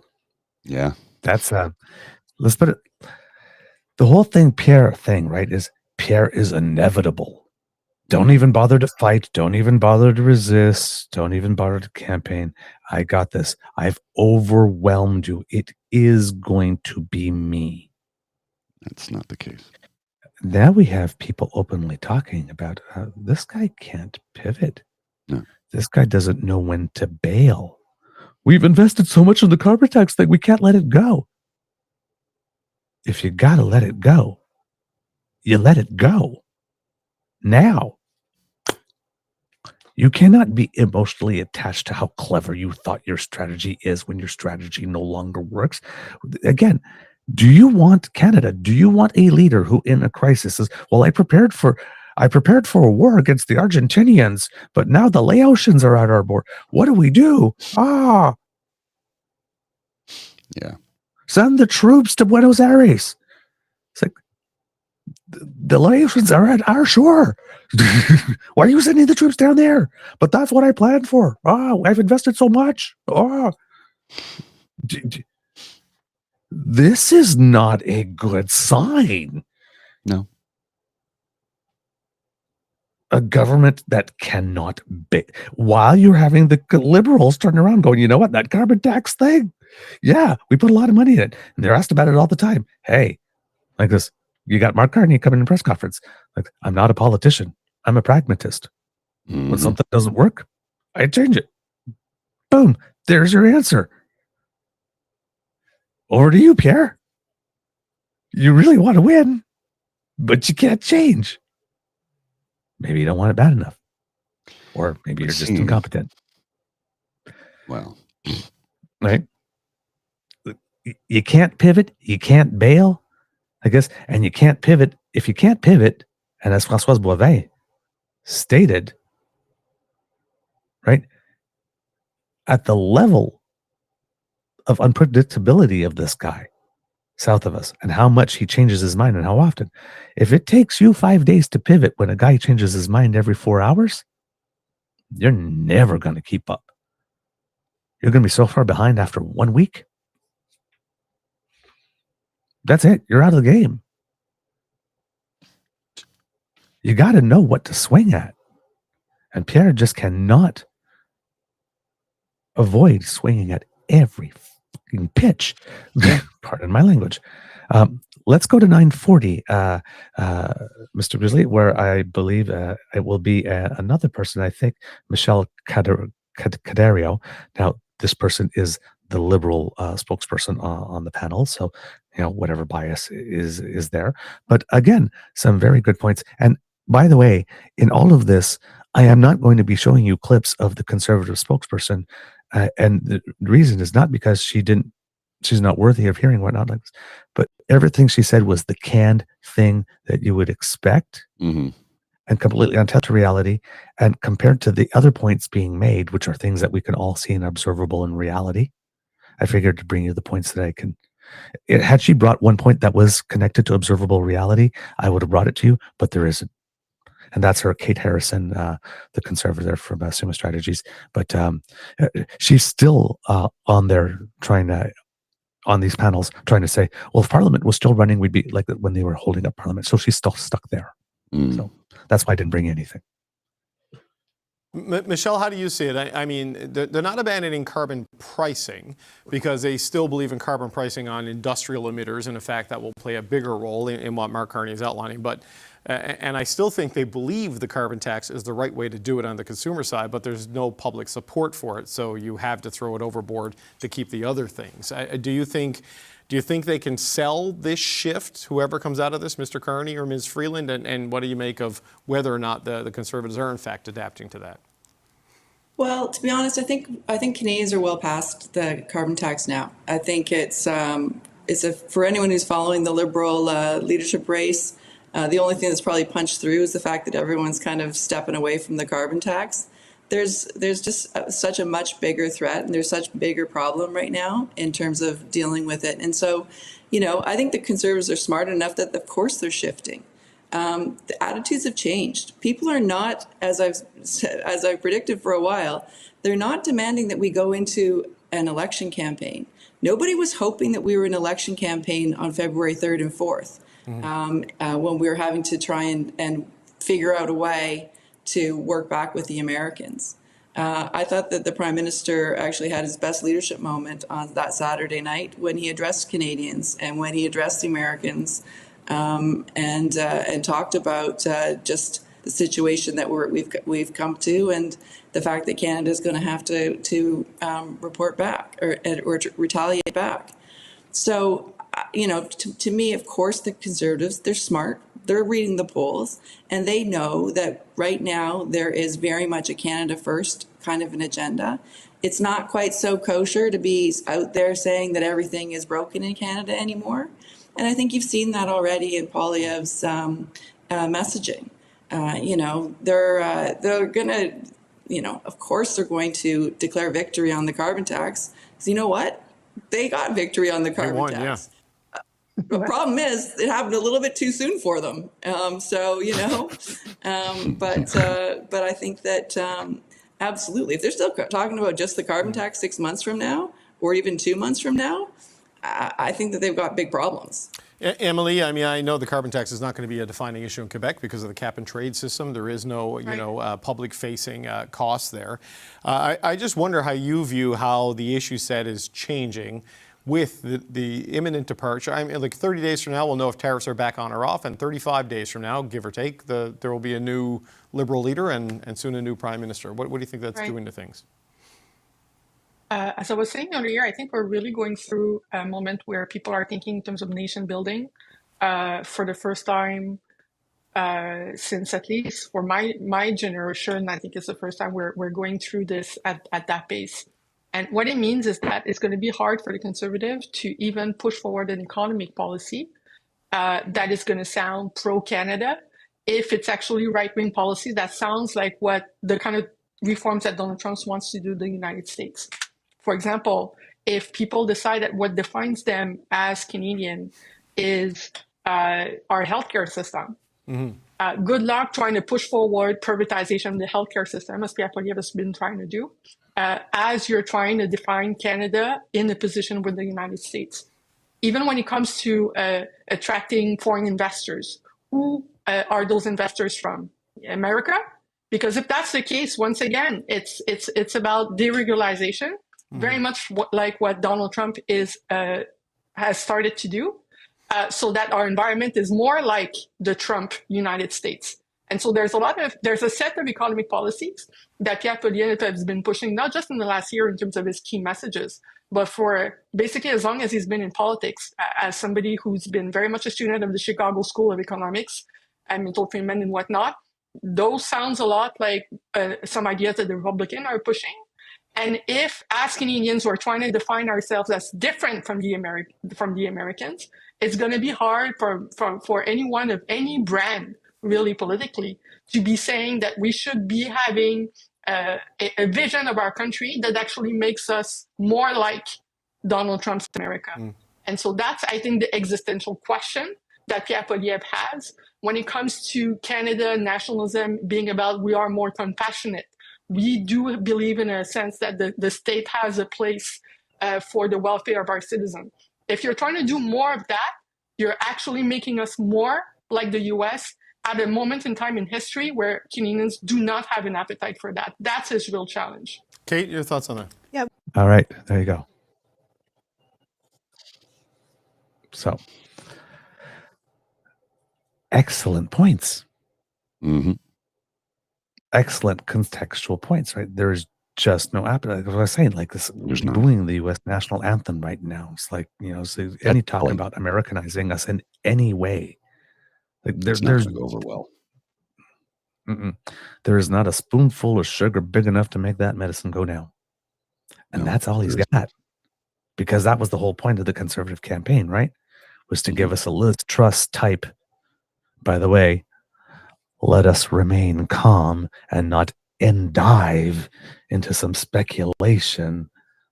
But it seems that she might have some mixed greens of envy as she's looking at us, because apparently the UK Conservatives have sent Liz Truss to talk to us about how terrible Mark Carney was when he was the governor of the Bank of England. Leave us alone, mistrust. But back to this one. There's no appetite for this, and the point that Michelle Cadario was making about this moment where the carbon, like if you're still talking about the carbon, like I said, they're still going to have to mention it, right, to let their base not know that they've forgotten about it or abandoned it. But it can't be the thing that's up front and center anymore. It's not going to be a carbon tax election. So you worked so hard to get it because you won. We're not going forward with the carbon tax anymore. So what's next in your bag, buddy? militarize the border and throw people in jail for the rest of their lives. Great opening bid there, Millhouse. Great opening bid. Okay. So, one more clip from this, and again, it will be Michelle Carderio. No, sorry, not this one. 50. This is Françoise Bovin again. 1552, where she's talking about another element that's part of this. This is one I personally don't like to engage in very much because I'm more in the optimism, but there is this undercurrent. She's correctly identifying it, and we should bring it up. Okay, 1 second here. I was just getting it loaded. The United States, not copying everything the United States is doing. So François, just we're tight on time, but I don't know how the Trump issue is going to change voters' mindsets and stuff. There's a lot of volatility in polling right now, so it's very kind of hard to see where it lands, especially in Ontario, which is really going to matter. But the threat to the economic health of the country also slides a lot of those affordability issues that Conservatives have been talking about beyond the carbon tax right to the front and center challenges, that Canadians are going to be thinking about, right? So, there's a challenge there, but also maybe it highlights what they've been focused on too. I mean, your quick thoughts on that? Exactly. And I do think I understand what Emily is saying, but at the same time, a lot of Canadians are hurting, are still hurting. Yes. I mean, housing didn't push in the last few weeks just because Donald Trump made some scary tactics on tariffs and so on and so forth. So these things are still in the picture. It's on how the Conservatives are going to be able to bring those aspects in the new geopolitics of Donald Trump being added to the equation and who could hurt us even more than the past 10 years, the COVID, the this and the that. So which political party will be able to appease Canadians and come up with a plan that is past just easy politics and gives a sense of relief to Canadians, because we are scared on many fronts right now, and we don't hear anybody calming down the scares that are coming from inside and from outside. So Michelle, quick last word to you. I wonder, so the issues that the Conservatives have highlighted beyond carbon tax become maybe more prominent in a Donald Trump America scenario. But then if the question becomes who is best equipped to deal with it, then it becomes about the individual qualities, whoever the leaders are bring to the table, and who can bring the country together rather than sort of amplify the cleavages. How do you see that potentially playing out? Well, here's a great example. If all of a sudden he does impose tariffs, then we're going to have a huge amount of supports. Back to almost pandemic level borrowing to be able to support Canadian businesses and Canadians who are going to be unemployed. So there goes Pierre Poilievre's whole plan to balance the budget. Right? It's a totally different dynamic. It's a totally different paradigm. And, has he adjusted or has he not? That's not when you have that much uncertainty, that's not when you want programs to be stripped away. That's not when you want to lose daycare. So, that's why it's fascinating, because things are very fluid. And I think that everything is being rewritten. And like him or not, Trump is going to be a dynamic in our political universe for the next 1,445 days. And but who's just counting? accept it. Okay, we're out of time, but we do have 1,445 more days to talk about this. Less than that there until you the go. next election. I want to thank the Power Panel for being here. Emily, Nicolas, Francois.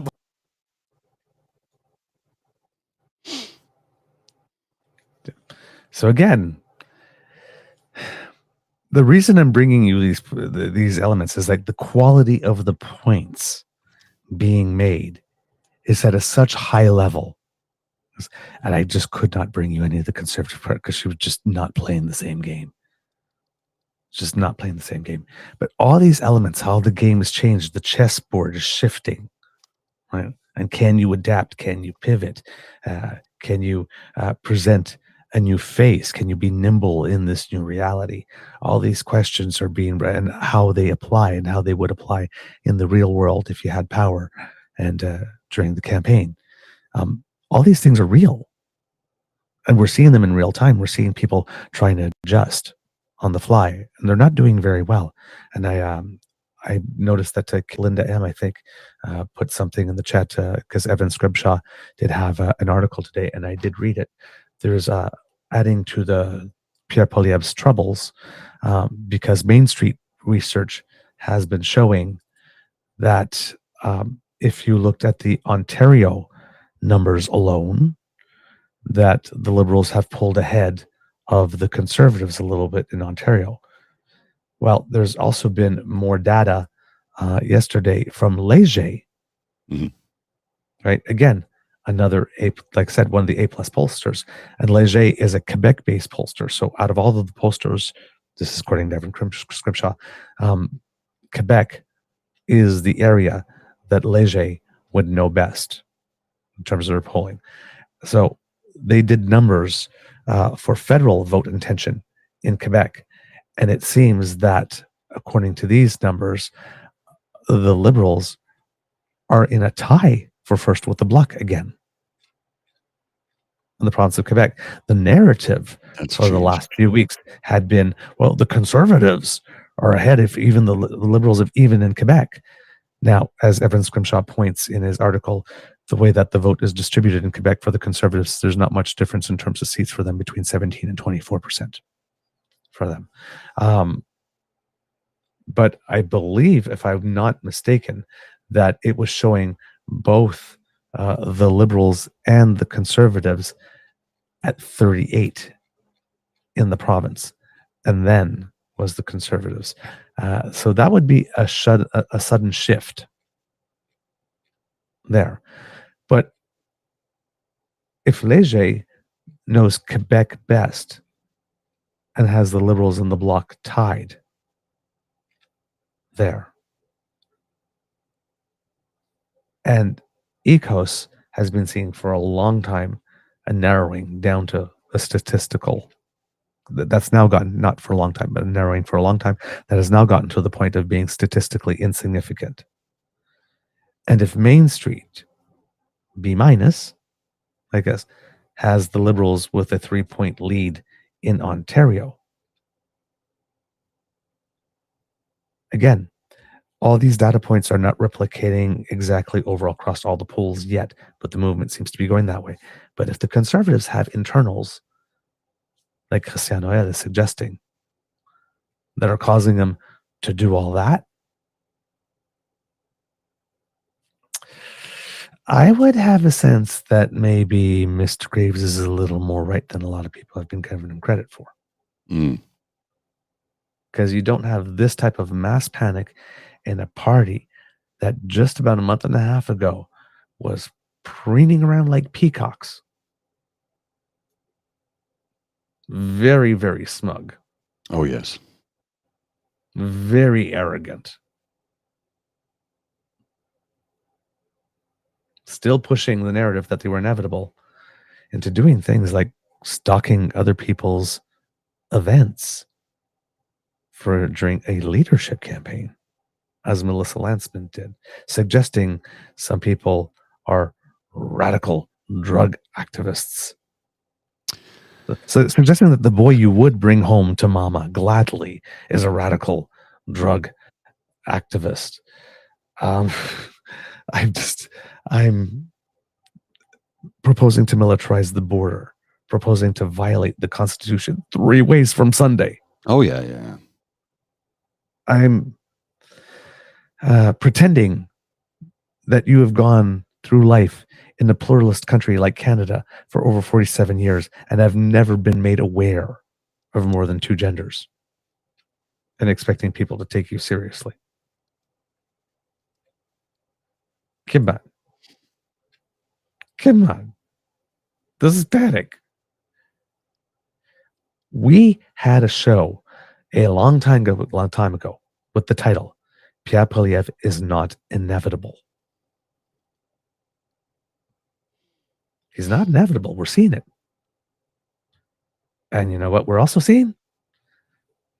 Doug Ford's not inevitable. Thank goodness for that.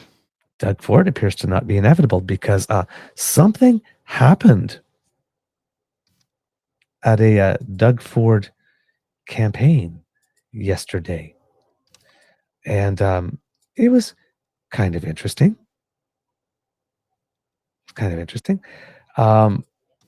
Mr. Grizzly, I don't know if you have the clip, but I can send it to you if you don't. I don't have the clip, no. Okay, I'll send it to you right now. Not a long clip. This one, just 14 seconds from this one. There's another presser he did that I want to show you some stuff from later on. The one, maybe not today, but the one where immediately after the hot mic moment. Shit, I gotta go. Oh, you gotta go? It's 8:30. I got a meeting. I'm late. Okay. I didn't even realize. Could you just play this one? It's 14 seconds. Okay, just a sec. Hang on a second here. Sorry about that. If you can't, that's fine. I wasn't paying attention to the time, and I'm like, oh shit, I got a meeting. I'm late. I was a few minutes ago. I'll just send a message. Hang on. Let me just cue this up quickly, and then I'll jump, and you can close out the show. Okay. At your leisure. With other provinces and territories, but thank you. Thank you. This concludes today's press conference. Well, thank you so much, everyone. I appreciate it.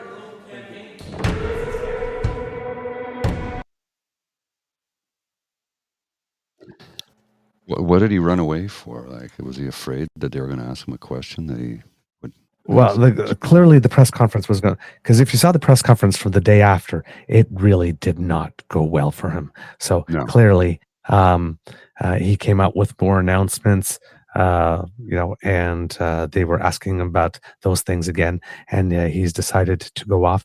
And as you could see, as the journalists were still talking, they decided to play some campaign music on top of that. But it was like the really weird, ominous part of the music, and it just goes dead and quiet as he's like slowly lumbering off.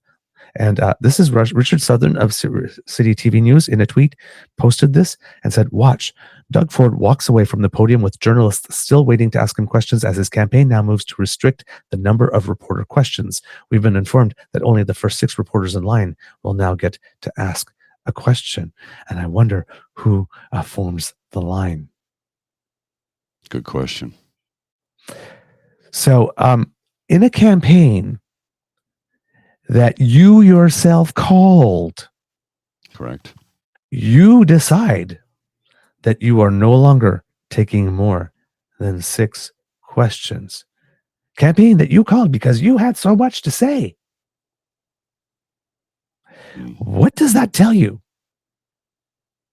Pardon my language, but glub, motherfucker. Because he is drowning and he knows it. And here's the thing, kids and cubs. I have to go. Yeah, you have to go. Yeah, I'll see you later. Take care, everybody. Yep. So with regard to this guy, we have a very interesting situation because he can no longer, how would I put it? He obviously can't take the heat here. I'm going to have to assume here that Ontario PC numbers on internal polling have also seen a sharp shift, because what else could explain this move? There will be no new ask about tariffs from Trump, as we mentioned, until about March 4th. The date came out, which is after the election, which is February 27th. There's no point in preparing a package to respond to something that's not yet been asked for. Right? That's another problem that Pierre Poilievre has. Oh, let's reconvene Parliament. Well, for what? We don't know if there are going to be tariffs again, and won't know until March the 4th this time, unless he zigs and zags and throws some stuff before. And we're not going to have anything to respond to. And there will still be the report that he ordered in the executive order, which is the real thing, really, that he's going after, because all this stuff is supposed to soften us up for what's going to come on desk on April 1st or around there.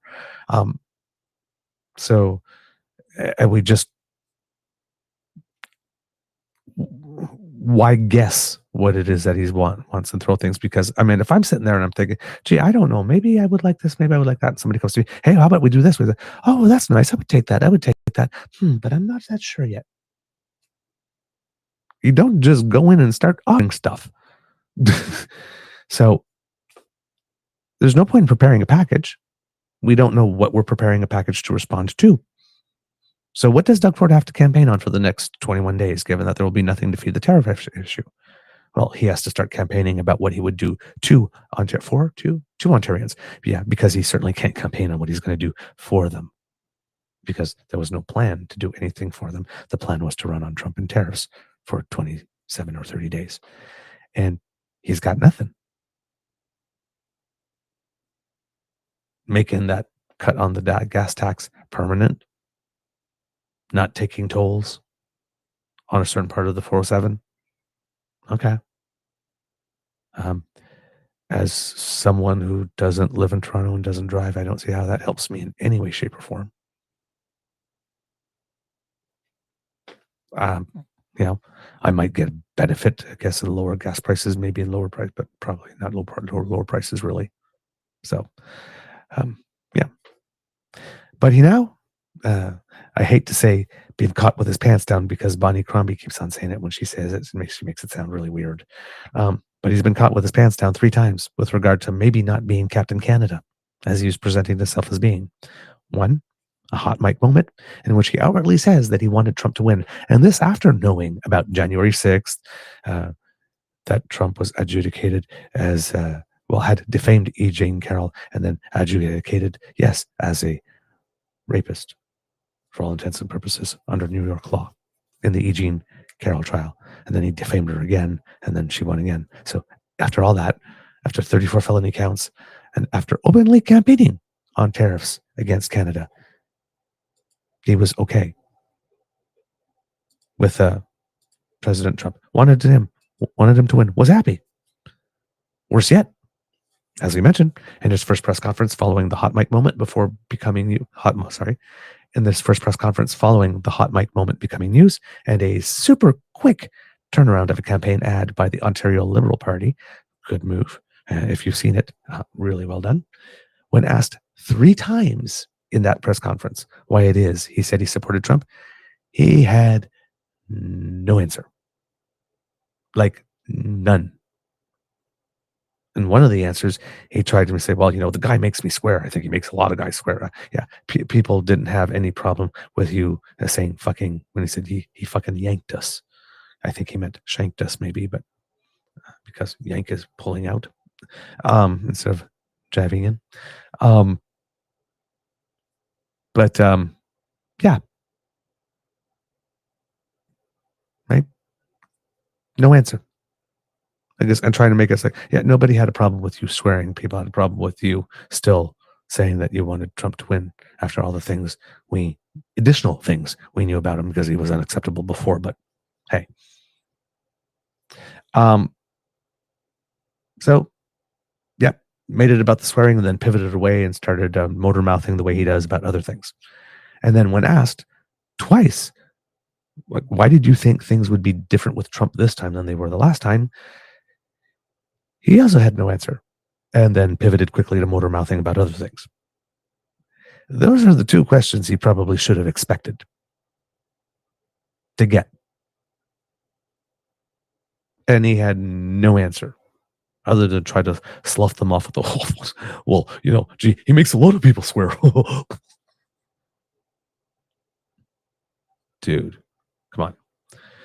Worse yet, in that press conference, when asked point blank whether or not he had ever met Donald Trump, he plainly replied that he had not. Now, whether you believe it or not, that's one thing. There are images of Rob Ford with Donald Trump a couple times, but whether or not you believe that Doug Ford is telling the truth, let's assume we're going with he's never actually met Doug Ford. This is Doug Ford has never met Donald Trump. This is extremely troublesome, because it means that the Premier of Ontario is a man who, while already referring to Etobicoke as a great state and claiming to be a Republican, he is a man who will swear unwavering loyalty to the point of seeing himself as part of the family and feeling hurt because Daddy did not give him the response he wanted.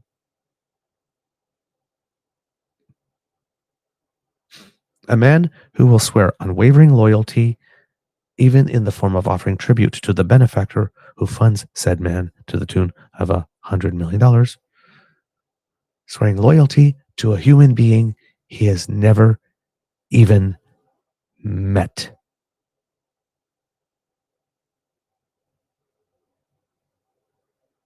Let that sink in. The Premier of Ontario has sworn unwavering loyalty to a man he claims he has never met. Do you want that running a province?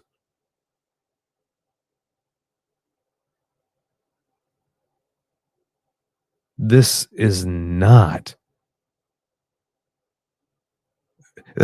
even entry level basic stuff that we need. This is terrible. The guy who put on a folksy hat and presented himself as Captain Canada, then quit coaching the team after saying we needed to put everything else second to deal with the tariffs, then puts himself first to go for a contract negotiation and to get an extension, turns out may not be so Captain Canada. He's sworn unwavering loyalty to a man he has never met above his country. Who is the real Doug Ford? Because right now this man is looking like quite a bit of a chameleon. He's got the whole thing there. But what's going on under there? Because we've seen a couple of glimpses now. Doug Ford may not be who he is, who he has been presenting himself as being. And if you can do that for so long without slipping up so often, that's a whole other level of issue. His second issue with regard to things American, him having paid tribute to Elon Musk to the tune of $100 million for Starlink when he could have just have written Ontario's a check. Ontarians would have qualified for that type of service for about $500 each and saved almost all of that money. Then taking it away when tariffs looked like they were going to be reality, then tripping over his dick to reoffer the tribute. He couldn't put that money back on the table fast enough, signaling that his break the Starlink contract was probably worth as much as his I won't touch the greenbelt promise. I am not convinced that if he won, he was going to honor that promise at all. 3, news coming out of a contract to an American firm related to his campaign. That might not be a big deal in regular times, but in light of all that has gone on and presenting yourself as Captain Canada probably will not be looked upon favorably. It was campaign to try to figure out how to deal with Trump and that type of stuff. So yeah, maybe you'd want some U.S. expertise for that. But yeah, maybe not good that this news is coming out now. And then this morning there was another little piece of news about him that came out that is probably not going to help him very much as well. Hopefully I can find it. Yep, there we go. Breaking from the Toronto Star 16 hours ago, former Ford government staffer at the heart of the Greenbelt scandal has been accused of promising to help developer for money. Yeah, that's going to be a good one. Hey, you know what? Since we're at it, let's just take a little aside. You know what? Actually, put a pin in that. I'm going to read that after this rather than taking a little aside from what it is that I'm doing here. So that is the second thing, Kids and Cubs. He's got that Starlink contract. And then, like I said, there's a staffer there. So right now, we have a situation where Captain Canada is actually starting to look a little more like a Yankee Doodle Ducky. He's a Yankee Doodle Dougie, a Yankee Dougie till he dies. And given that Canadians, as François Bovin stated, are currently in no mood, or in a U.S. national anthem booing kind of mood, please, someone please tell me that this is the opening that we need to get rid of him, because that would make me very happy. And this article probably is not going to help with that. And if this is getting out now during the campaign, this would be a sign to me that the campaign has gone off the rails, and maybe the journalists are going to start actually digging this time around. This is by Brendan Kennedy, investigative reporter for the Toronto Star. The former Ford government staffer at the center of the Greenbelt scandal is being sued by a property developer who accuses him of promising to use his position of power to get his land rezoned.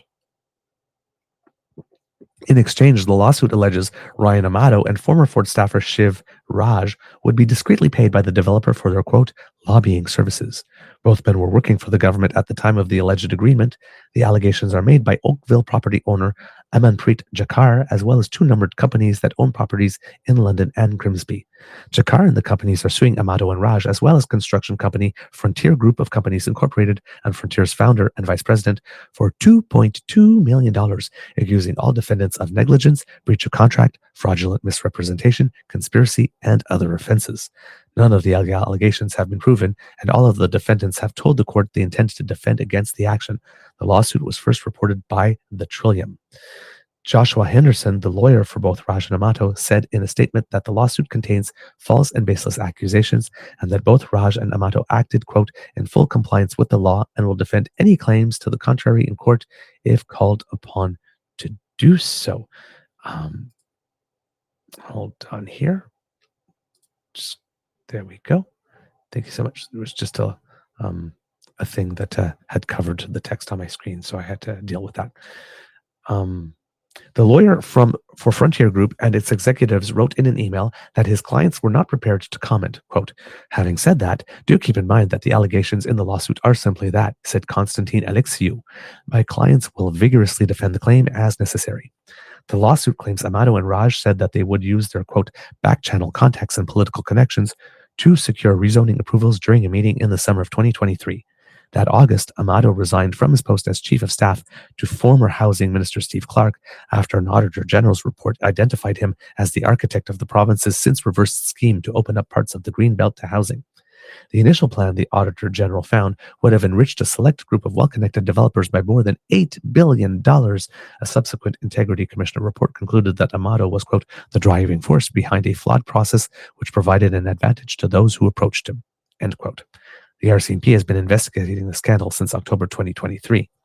Raj worked in Ford's office from 2018 to 2023, according to his LinkedIn profile, and he is currently working on Ford's re-election campaign team. Well.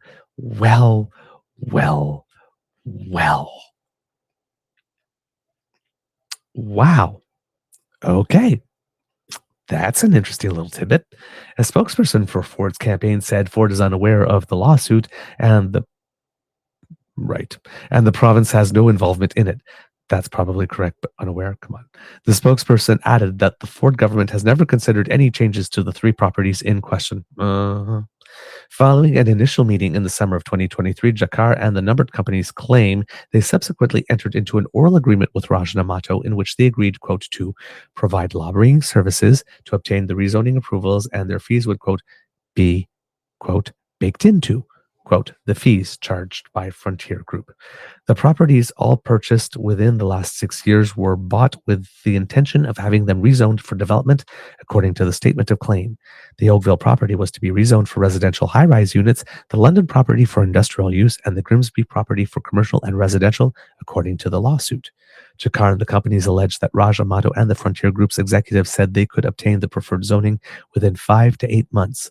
Raj and Amato, according to the lawsuit, quote, indicated that due to their sensitive connection to government, their fees would flow to Frontier Group, and in turn from Frontier Group to them to make their involvement less transparent.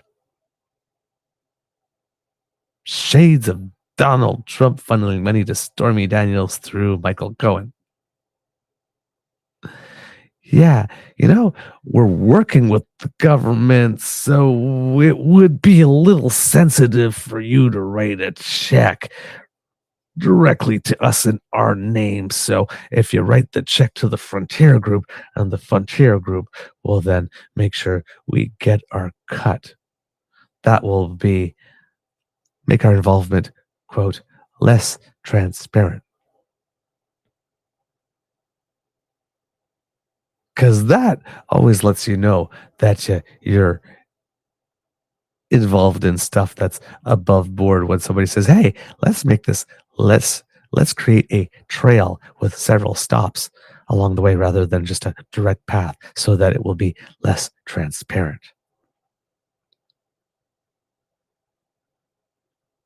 Only the best people. Jakar claims that he and the numbered companies made monthly payments to Frontier Group totaling roughly $1.5 million, but no steps were taken by the defendants towards rezoning the properties, and they performed, quote, little to no work. And I'm sure that if Jakar is claiming in court documents that $1.5 million have been made in total payments and monthly payments, there would probably be some transactions of those. Receipts of those transactions, which would be very, very, very inconvenient if they ever got leaked to the public, perhaps before the trial. If nothing is settled before. That would be such a terrible, terrible thing to happen, that receipts of those transactions would somehow get into the public sphere. Especially with 21 days left in an election. That would be so terrible that would happen.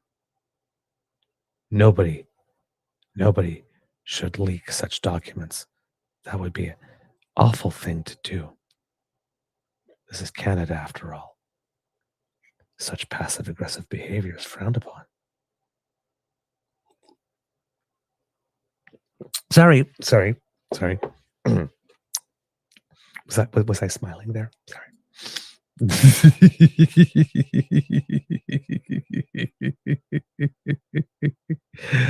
Oh my God. Yeah. It's a bit of a mess. It's a bit of a mess.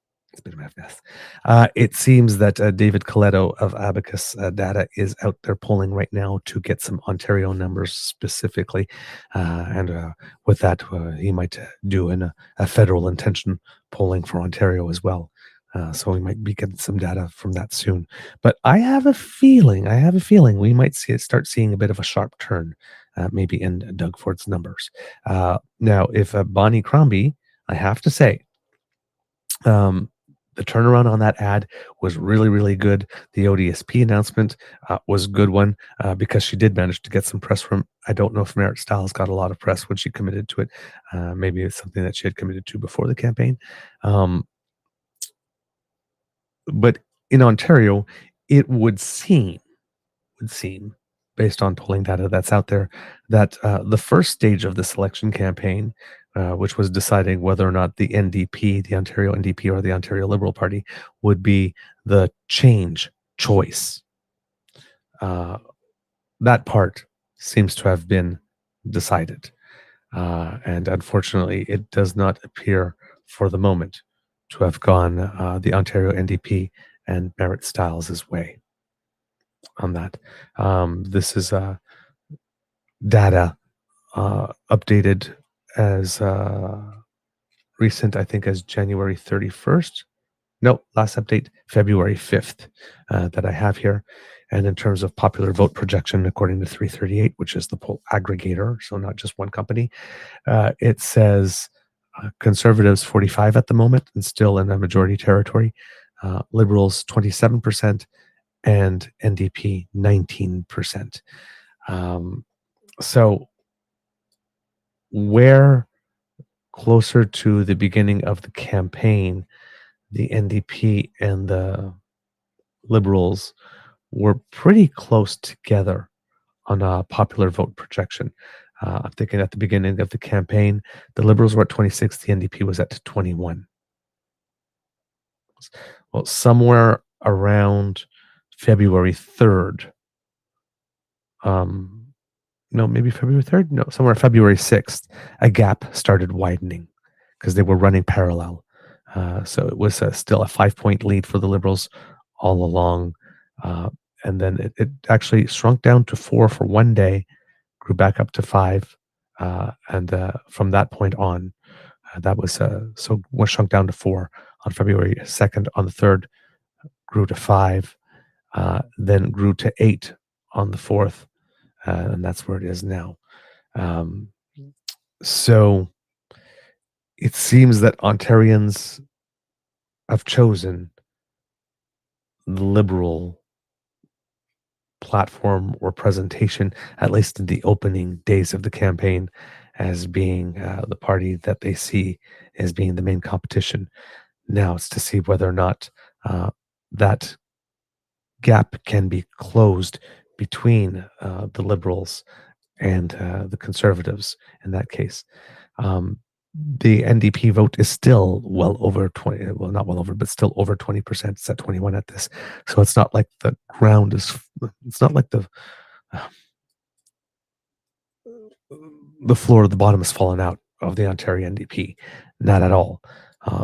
It just seems that similar to the 2015 federal election, when people were trying to decide whether or not it was going to be Tom Mulcair or Justin Trudeau that was going to be seen as the person or as the party, that was the not Harper option, because Canada had already decided that we were getting rid of Harper. And that was the first part of the election that played out. It seems like something else similar may be going on here. The problem is, as we don't necessarily get a sense that this is a dump Doug Ford election. If we're looking at his personal approval numbers, yes, there's not much love for him. But all the polling seemed to have been indicating before that he was still going to win in a landslide. So again, is this a situation? Same thing as seems to be there on the federal side. It's not that people had much love for Doug Ford, but they were just waiting for a viable, seemingly competent option. And if Bonnie Crombie can't present herself as that, maybe there's some willingness for people to move. If I'm looking at the polling over here, for Ontario polling specifically, Main Street Research has a better rating, has an A- rating as opposed to the B- rating they have in the federal. And there, for Main Street, they have been seeing some numbers here saying that the Conservatives have a 13-point lead. So they have the Liberals at 29, the NDP at 19, and the Progressive Conservatives at 42. So there they have a 10-point gap between the Liberals and the NDP. Palace has a 7-point gap. Léger has a 6-point gap with having the NDP at 17, which is really low. And Main Street has had the NDP as low as 15, but now they're back up at 19. So there isn't much closing of the gap yet, like I said, between an opposition party and the leading government, but there seems to be a spread between the two opposition parties starting to form. It's only 2 or 3 days. Main Street actually looks like they're doing daily polling. So there's not a lot to see yet. And in the daily polling that I've been seeing, it's been pretty constant since January 30th. It's been a 14 or 13-point spread with not much movement there for them. So yeah, there doesn't seem to be anything indicating major movement in that sense. But I have to believe that the hot mic moment is significant. And here's the other thing. I don't want to say I have people and connections, because I typically don't really, because I'm not a journalist, and it's not like people from the inside are writing me and sending me stuff. But I do know some people, just by virtue of my interest in politics, who happen to also work in politics. And somebody who is well placed to know with regard to how things might be going in in the campaigns variously has proactively sent me the hot mic story saying, yeah, this might be an issue.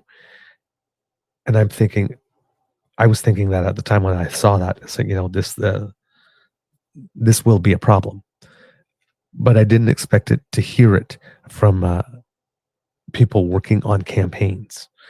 And literally, the only thing was that he said in the first message is, this will cost the Tories a few seats. That's it. And I'm thinking, oh, okay.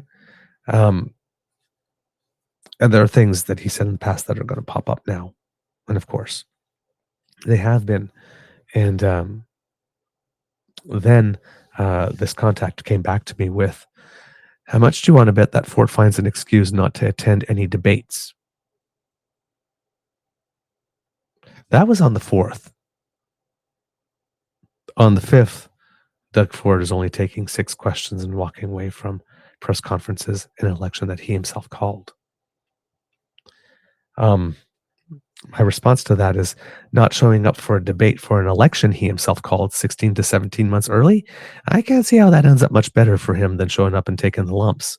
Things would have to be real bad. And then again, in that scenario, not showing up could be the final nail. Yeep. He's slippery and he's found ways to navigate things, but this has stickiness potential because Canadians are mad now. And then as response I got, I agree, it may stick if Crombie and Stiles keep using it in attack ads. Has been a very sleepy campaign so far. This may wake the masses up.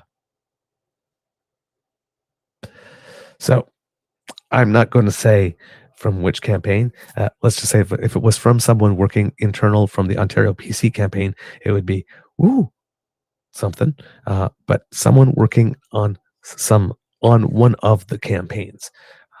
And the reason I say this is that even though the campaigns try to have their own strategy, campaigners know a lot about campaigning and can kind of know what's going on in other people's campaigns. And sometimes they even have conduits back and forth. So, but let's just put it this way: if you assume that my source, if you could call it a source, is within the Ontario PC campaign, this is extra juicy. If you assume they're from another campaign, it's still pretty significant.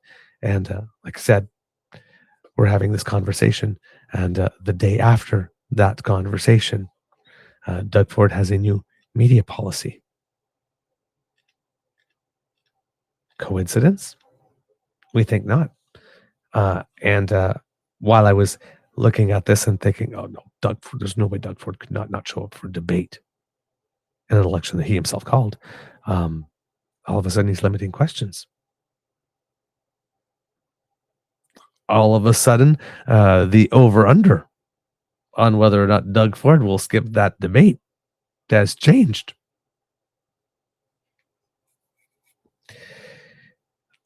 You don't run away from questions for an early election, snap election, that you called.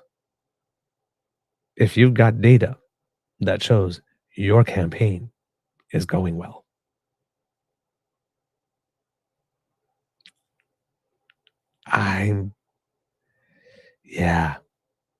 This is not good. Not good. Doug Ford has had a terrible week. And it seems that there are some journalists who are quite interested in reporting in some of the stuff that they've not been too interested in reporting before. Stay tuned, kids. This could be interesting. But all of a sudden, listen, I don't want to deal in hopium. But we all of a sudden have a scenario in which the leader of the Federal Conservative Party and the leader of the Ontario Progressive Conservative Party both seem to be in panic / retreat / feeling that the bottom is falling out mode. Wouldn't it be a kick in the head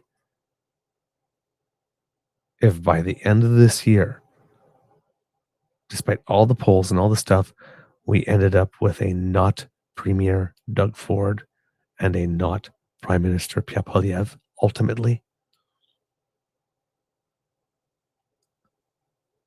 As Dr. Alison Gill of the Daily Bean says, I am microdosing hope here. I am microdosing hope. But there is stuff. As Kit Saucy says, yep, not hopium, an opportunity to take advantage of. That's the thing. The Doug Ford thing, the Doug Ford was seeming inevitable. This is the opening that everybody needed. Bonnie Crombie and the Ontario Liberals seem to have seen the opportunity, at least with that first ad.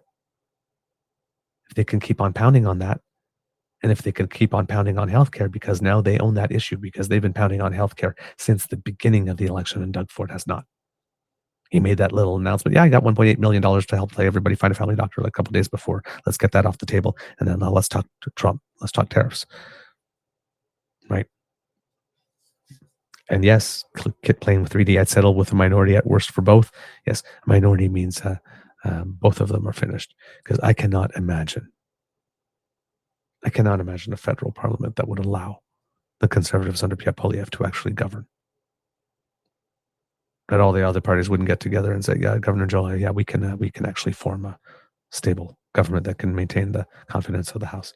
And Doug Ford's Ontario, after all the seal clapping that they've done, if he doesn't bring them over the finish line with another majority, especially when it was looking like it was going to be a bigger one at first, I have a feeling that won't be long before the knives are out there too.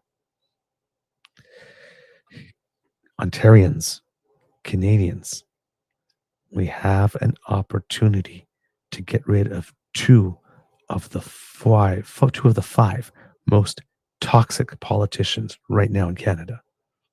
John Rustad being one, Danielle Smith being another, Scott Moe being the third, Pierre Poilievre, and Doug Ford. And maybe really quickly too. It might be time to start paying attention and mobilizing. This is our chance. This is our chance. Both of them are fucking up big time on their respective campaign trails. They are creating openings. They're creating opportunities. Fingers crossed that we have the group that's able to take care of them. Meanwhile, Liberal leadership race is going on. Not too much new news coming out of that. Mark Carney is now making more and more availabilities, coming out with more bits of policy. So is Christopher Freeland, so is everybody. So that's going on there. There's been some interesting things from Mark Carney as well over the past little bit. Hopefully we might be able to bring you some of them soon. There's just a lot of news these days, kids. It's really, really tough to get everything. But yesterday he was out when he was making the comment about not being a politician, but a pragmatist with regard to, if something's not working, changing it. And he was in, I think, probably at a port, at the port of Montreal, making some comments there with regard to interprovincial trade diversification, handling stuff. He was asked about pipelines, and in there, and he handled himself well. There's when he's in press conference and these availabilities, reading from the teleprompter and whatnot, it's still a little stilted and not passionate enough, because Pierre is all passion, so you need to have something. But he, on that front, he is getting better. The Q&A sessions are always better because he's off the teleprompter script. If he read a little faster off the teleprompter, that would probably be helpful, because I listen to Mark Carney's things on a double speed, and it sounds normal speed to me. So he could probably pick up the pace a little bit if he doesn't want to lose his audience, is the comment I would have. It's more of a stagecraft thing than the content of message. It's more of the container than the content. But out there doing his thing. Like we mentioned in the Ontario election, we had Bonnie Crombie coming out making announcements. We had Meredith Style making announcements. things are, and again, Bonnie Crombie and Meredith Stiles making announcements about things concerning to Ontarians that have nothing to do with Trump, right? As they have been making a lot over this period of time. So Doug is actually behind in that part of the game here in Ontario. And then federally, that race is going on as it should, and we'll have more to bring you on that in the coming days. Given that we've been talking about mostly this kind of stuff, there have been a couple of other small things that I wanted to bring up and mention because it's been all Trump and all leadership campaign or all Pierre lately. So one of the things that I did want to mention is, and some of these things might be related to those, but little tidbits. As I mentioned in passing, one of the stories, March 4th is now the new deadline for the U.S. to impose tariffs on Canadian exports. Treasury Board Minister Anita Anand said the moment is palpable and the moment is here. The work has already been occurring, and the willingness to reduce interprovincial barriers to trade and add up to $200 billion to the Canadian economy, the moment is here. So, and it seems that she's pushing hard and seeing that there's a lot that can be done over the next month, so that there's a lot of people, even François Legault in Quebec is taking this attitude. Over the next month, we are going to be shoring up some certain things. So there might be an opportunity here for some quick movement on interprovincial trade and movement and that type of stuff, barriers like we've not seen in my lifetime, at least, given all the time that they talk about it as a measure of response. So that's very good here for us. In the United States, the 10% tariffs against China have been implemented. The U.S. Tax Foundation estimates households will get hit with an additional $800 in costs per year if all the tariffs are imposed, including the ones on Canada and Mexico. The other thing that happened is that the U.S. Postal Service had said that it would not accept packages from China or Hong Kong until further notice, which would threaten the business models of Chinese online retailers. A Chinese government spokesperson had said, quote, "The Chinese government calls on the United States to stop politicizing and weaponizing trade and economic issues," which made me laugh because I'm old enough to remember when China announced in 2019 a ban on the import of Canadian pork and canola products, and Canadian exports to China plummeted by 16%. When we had the whole Meng Wanzhou, Michael Spavor, Michael Kovrig hostage diplomacy thing going on. So yeah, China not politicizing and weaponizing trade and economic issues.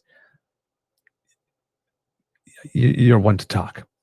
Now, it seems that within that order from the U.S. Postal Service, there was a tax loophole being closed that would allow anyone to ship packages worth less than $800 to the U.S. without duties. And in 2023, a U.S. government report indicated that Chinese shopping sites Shein and Temu sent 30% of those small packages. So this was an attempt to do that. Now, it seems that yesterday there was a reversal of the decision by the U.S. Postal Service to not accept packages from China or Hong Kong.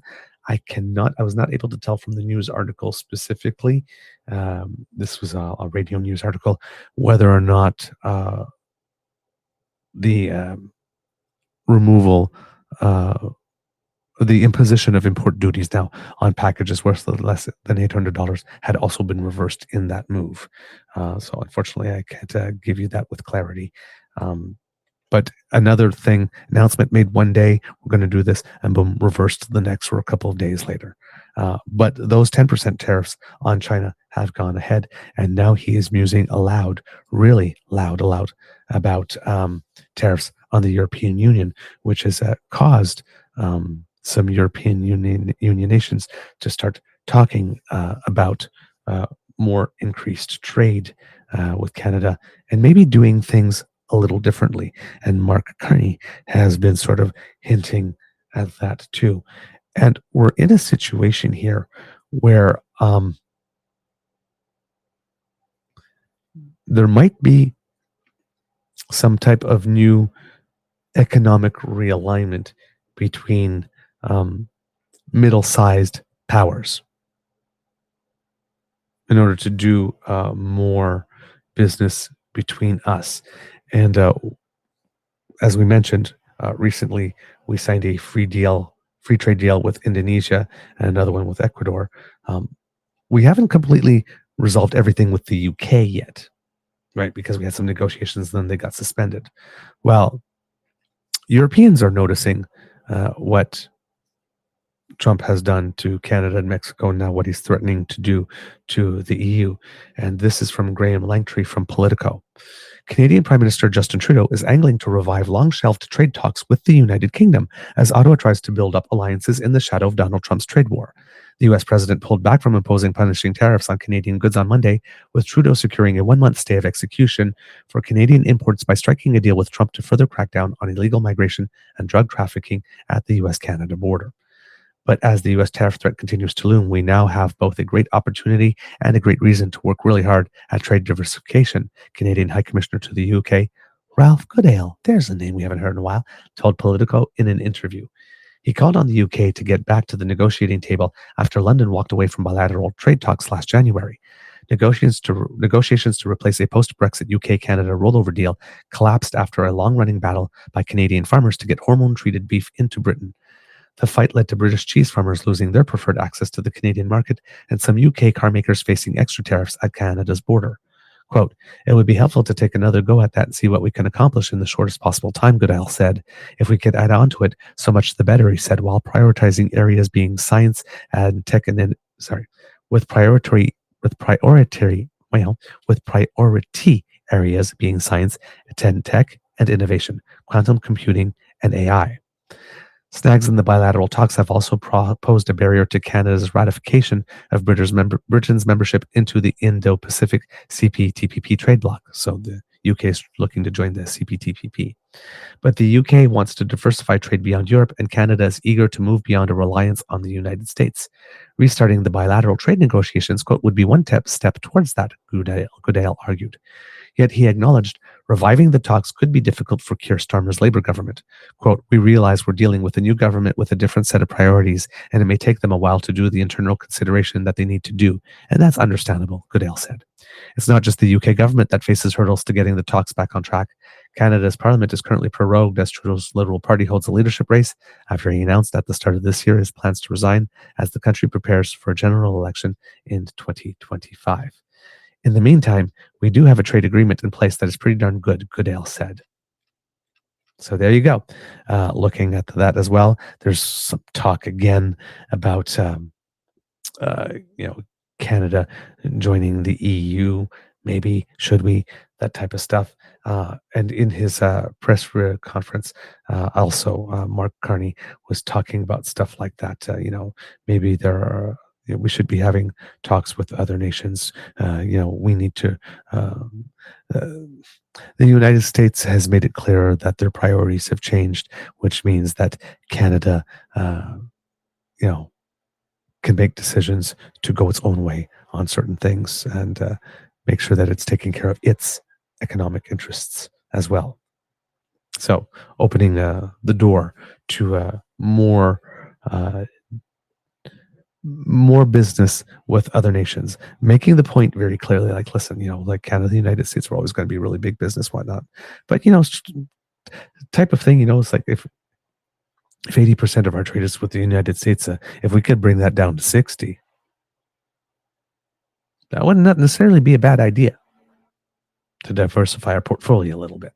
So kind of interesting things there. And he also held that press conference to announce that his plan for meeting the 2% NATO target would come in at 2030 rather than 2027, as Bill Barr has recently been suggesting that Canada might be able to do. The original deadline that we had put was 2032 on that, which didn't seem to impress Americans too much. But that's obviously that number is still being negotiated back and forth. Couple of things going on. The Prime Minister is booked to speak to members of the Federation of Canadian Municipalities Big City Mayors Caucus as they gather in Ottawa to discuss key shared priorities amid an upcoming federal election and the impacts of Canada-US trade war. Although the Prime Minister's appearance won't be open to media, According to his office, the mayors of London, Quebec City, Windsor, and Winnipeg, along with current FCM president and Vancouver City Councillor Rebecca Bly, will hold a midday press conference to highlight their proposed response to, quote, keep the nation strong amid the threat of a Canada-US trade war. And that will happen at noon Ottawa time. New Democrat leader Jagmeet Singh is in Montreal to, quote, present his plan to respond to Trump's tariffs during a mid-morning media availability alongside his deputy party leader Alexandre Boulleriste and a full contingent of Montreal area New Democrat candidates. That's at 10:45 this morning. These tidbits of things that are going on that you might want to pay attention to are coming to us from I believe Katie O'Malley at iPolitics. Just wanted to give some credit here. And then Jagmeet Singh will then continue to meet with Magali Picard, who's the president of the Fédération des travailleurs et travailleuses du Québec, so the Federation of Quebec Workers, and that will be at 11:30 a.m. Conservative leader Pierre Poilievre is circling back to the Greater Toronto area to headline another $1,750 per ticket fundraiser at the Toronto Club. I think that's his fourth one in about a week that I've seen on these things. Also hitting the hustings in Toronto is Liberal leadership candidate Karina Gould, who will promote her plan to, quote, make housing more accessible for all during a morning visit to the city-run Streets to Homes Assessment and Referral Center. That will be at 11:45. I have a feeling that CPAC will probably be covering that. Elsewhere on the Liberal leadership circuit, former Montreal area MP Frank Baylis will hit the West Block Press Theatre to unveil what his advisory describes as, quote, his plans to strengthen Canadian democratic institutions and modernize the functioning of our federal government and its bureaucracy, as well as restore Canadians' faith in our federal institutions and increase the prosperity of our nation. I'm sorry, I'm tripping on my tongue a lot in the last little bit, kids. My mouth might be a little dry. He's doing that at 1:30 p.m. This will be our first opportunity to see Mr. Baylis on camera, really. The West Block Press Theatre is the press theatre to which people who are not members of the government can go to hold politically related press conferences, and that's open to anyone. Like next year, if we're doing the mental health walk, if we want to raise some type of awareness with it or make a political link to it, we could go there and actually hold our own press conference. We could ask for that. So that's something that's open to the nation and community groups and stuff like that. So he will be making that. He officially had a campaign launch. I'm going to look to see if there's any video of that because we've not been able to present anything from him to you yet. And he was the first to announce that he would be running, but there's been a little media. So hopefully we'll be able to finally give a little impression to you about who is Frank Baylis. Mark Carney will also have a fundraiser of his own, also an up to $17,050 per ticket, called a Fun and Fund Raiser at private residence in Rockcliffe, which is also an upscale neighborhood, but it's also the neighborhood that he has called home since returning from his 7-year stint at the Bank of England. So in his own neighborhood. Let's see what it is. Okay, this one is interesting. Former Canadian Human Rights Chief Commissioner Birju Datani, who was appointed to the post last spring but resigned just days before he was slated to begin because there was a little bit of scandal, will provide an overview of the lawsuits he has launched against Conservative MP and Deputy Party Leader Melissa Lantsman, right-wing media personality Ezra Levant, and the Center for Israel and Jewish Affairs over what he contains were defamatory statements made about him on social media in 2024 that grossly mischaracterized him as an anti-Semitic terrorist supporter, according to the advisory. And that will be happening at 10:30. There might be some news there. There's some drama there.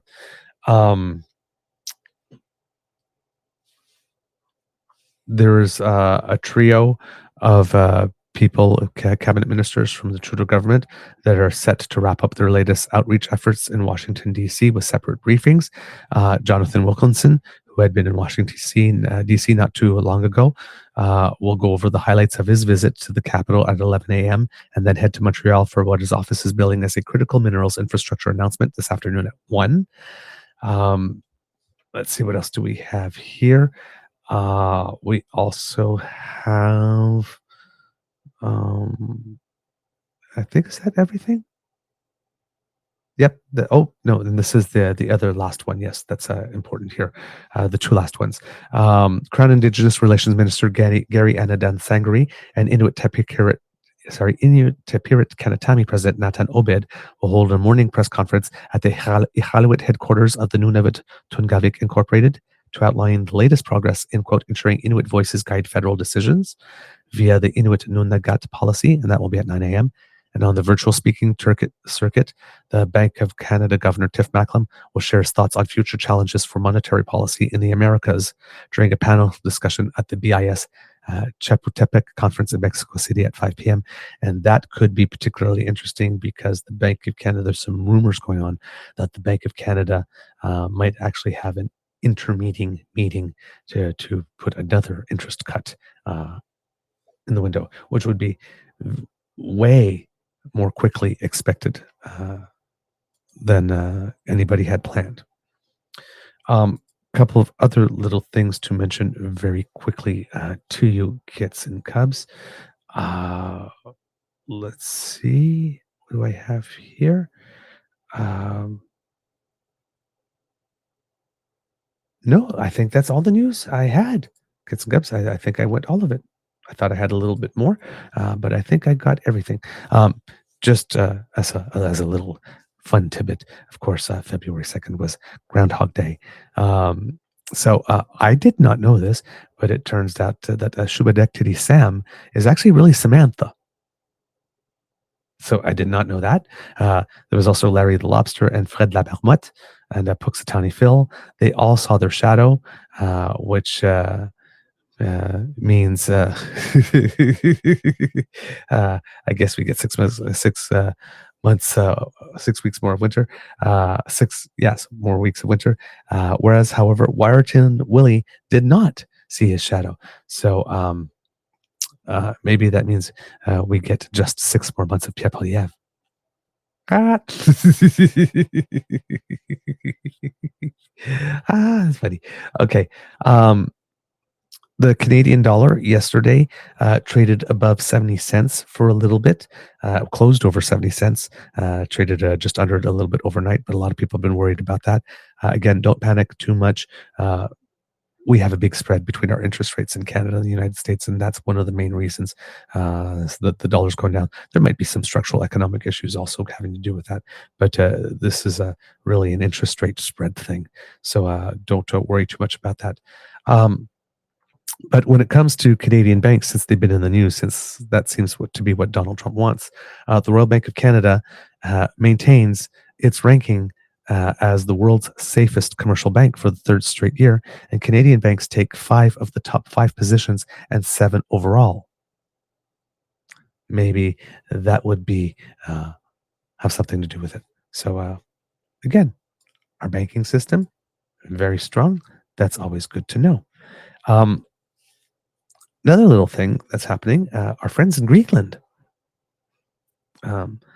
they have an autonomous government there, and they're going to the polls on April 6th. But before that, they have decided that they are going to be banning all foreign and anonymous political donations in order to protect the integrity of the political system, given what Donald Trump has been doing and given all the foreign interference stuff.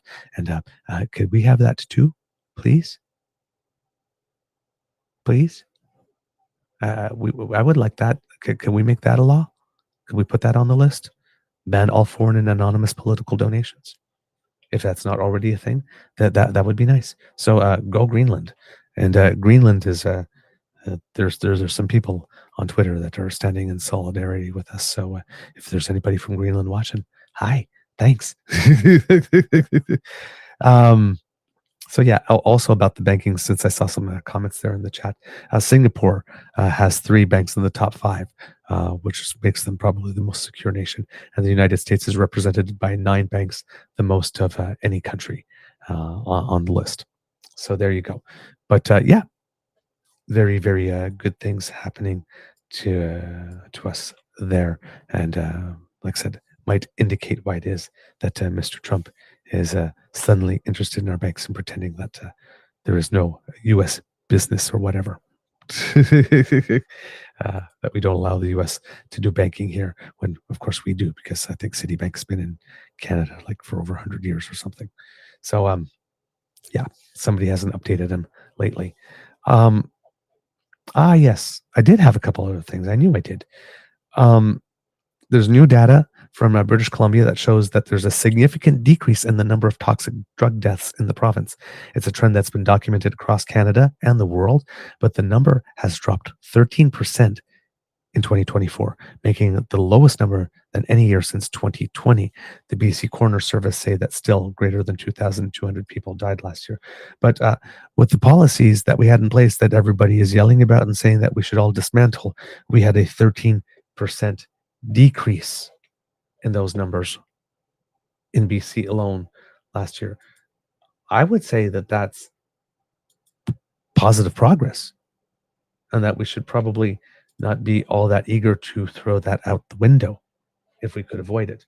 Now, since we were talking about that a little earlier, there was something I was looking for that had come up from Guy Felicella, I believe it was, or was on Guy Felicella's feed, if I'm not mistaken.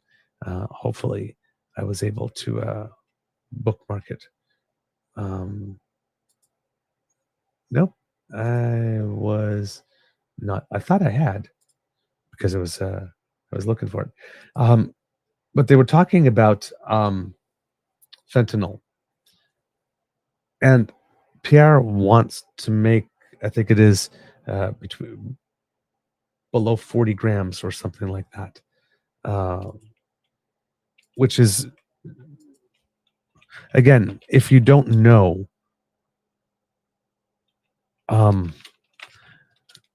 drugs because you're not in that world and you haven't really studied it and all that type of stuff, like 40 grams would seem to be a lot. However, sorry, I'm stretching here because I'm looking for the thing and I cannot seem to find it. There we go. There we go. I have it now. I had thought I had sent it to Mr. Grizzly, but I had not pressed send. So it was still in my draft folder, so that's why I couldn't find it. But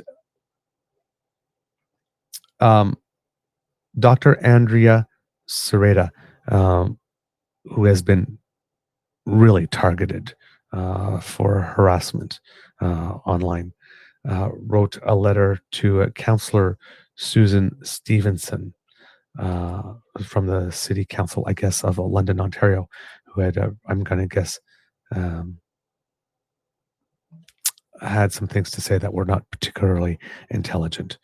But Pierre Poilievre would impose life sentences for trafficking over 40 milligrams of fentanyl. And this is what Dr. Andrea Sereda said. Some math for you to consider. Poilievre proposes life sentences for people in possession of 40 milligrams of fentanyl.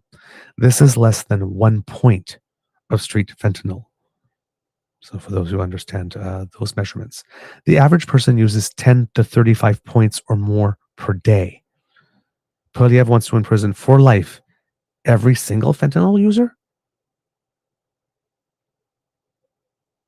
Poilievre looks super, super, super silly on this.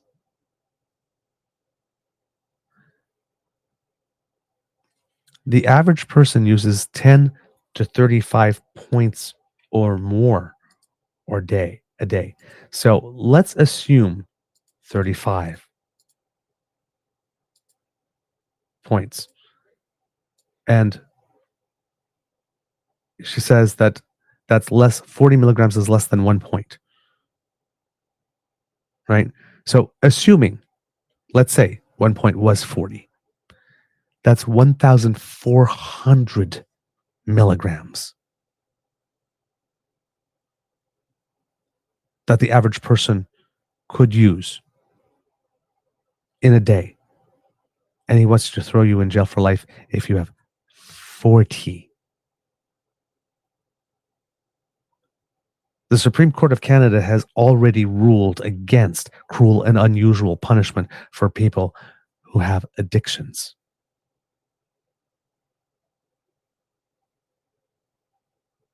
This policy makes no sense. You know what this policy does do, though, eh? Gives a lot of people for the for-profit prison industry. Oh, we have to build all these jails now.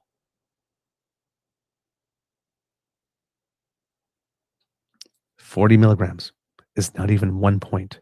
The average person uses 10 to 35 points or more per day. He's count because most of us don't use fentanyl, especially street fentanyl. He's counting on us not knowing that. 40 milligrams. Wow, that sounds a lot.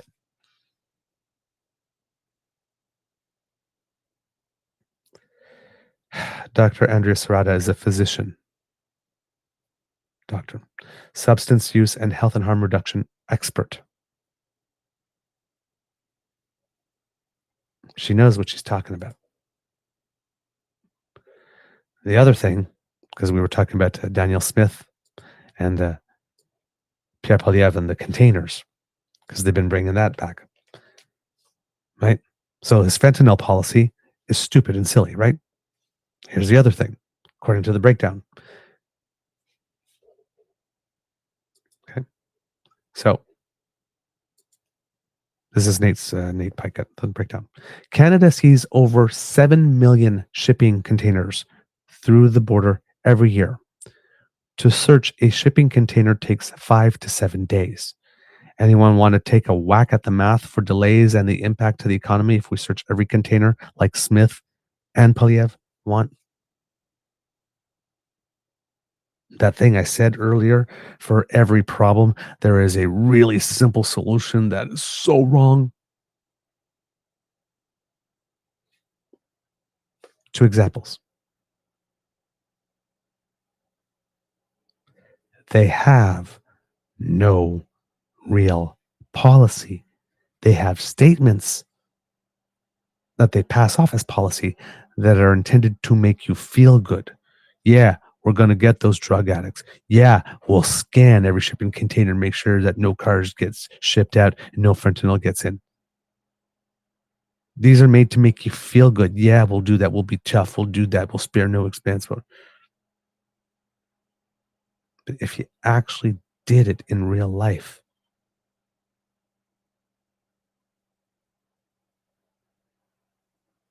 his first policy is unconstitutional in more ways than one. Not only the throwing away the key aspect, but the, addicts, you're going to be punished for the fact that you have an addiction, and cruel and unusual punishment. Life imprisonment if you got less than 1 point.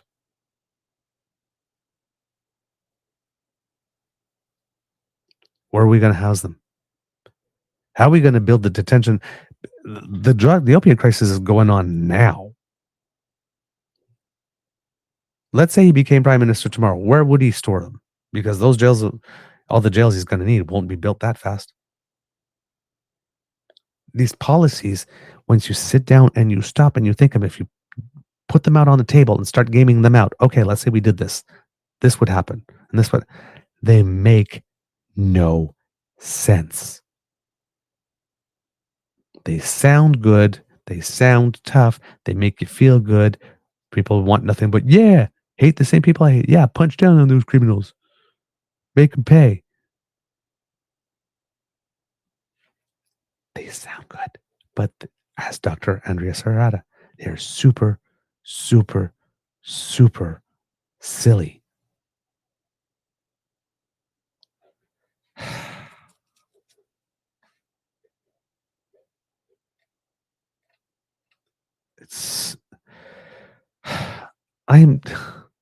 I don't know about you kids and cubs, but I'm getting real tired of having my intelligence insulted repeatedly. This guy, exhausting. All right, and then the last bit of news, kids and cubs. Unfortunately, the Aga Khan has passed away at the age of 88. He was a big fan of Canada, and particularly of Canadian pluralism. Quote, he was the leader of the Ismaili, he was the leader of the Ismaili Muslims.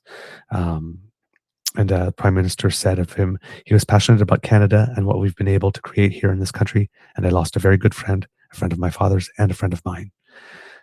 He was born Shah Karim al-Husseini in Geneva, and he was believed by his followers to be the direct descendant of the Prophet Muhammad. As the Aga Khan, he served as the spiritual leader of the Ismaili community for close to 70 years. When he was only 20 years old, he turned from his studies at Harvard to work as the imam for the world's 15 million Ismaili Muslims worldwide. His allegiance and love for Canada was cemented after Prime Minister Pierre Trudeau welcomed 6,000 Ismaili refugees who fled Uganda and its dictator Idi Amin in 1972. Former Mayor Nenshi is an Ismaili Muslim, if I remember correctly, and his family got to come here through that program, if I'm not mistaken. That community has since grown to 80,000 across Canada. And the Aga Khan Foundation is a network that has been funded by his followers. It also receives some international development money from time to time, and which was revered for its global humanitarian work, building schools, hospitals, and homes. He did live a lavish lifestyle, and when he was asked about it, he would always answer, "There's no inherent evil in wealth. It's all in how you use it." So, and the Aga Khan, of course, was made an honorary Canadian by the Conservative government of Stephen Harper, who, of course, then made him the first of the three people that they called upon when they were on office to serve Canada, that they then trashed afterwards, implying that the Aga Khan would be the type of person who would be open to taking bribes. Yeah, it wasn't our best moment at that point.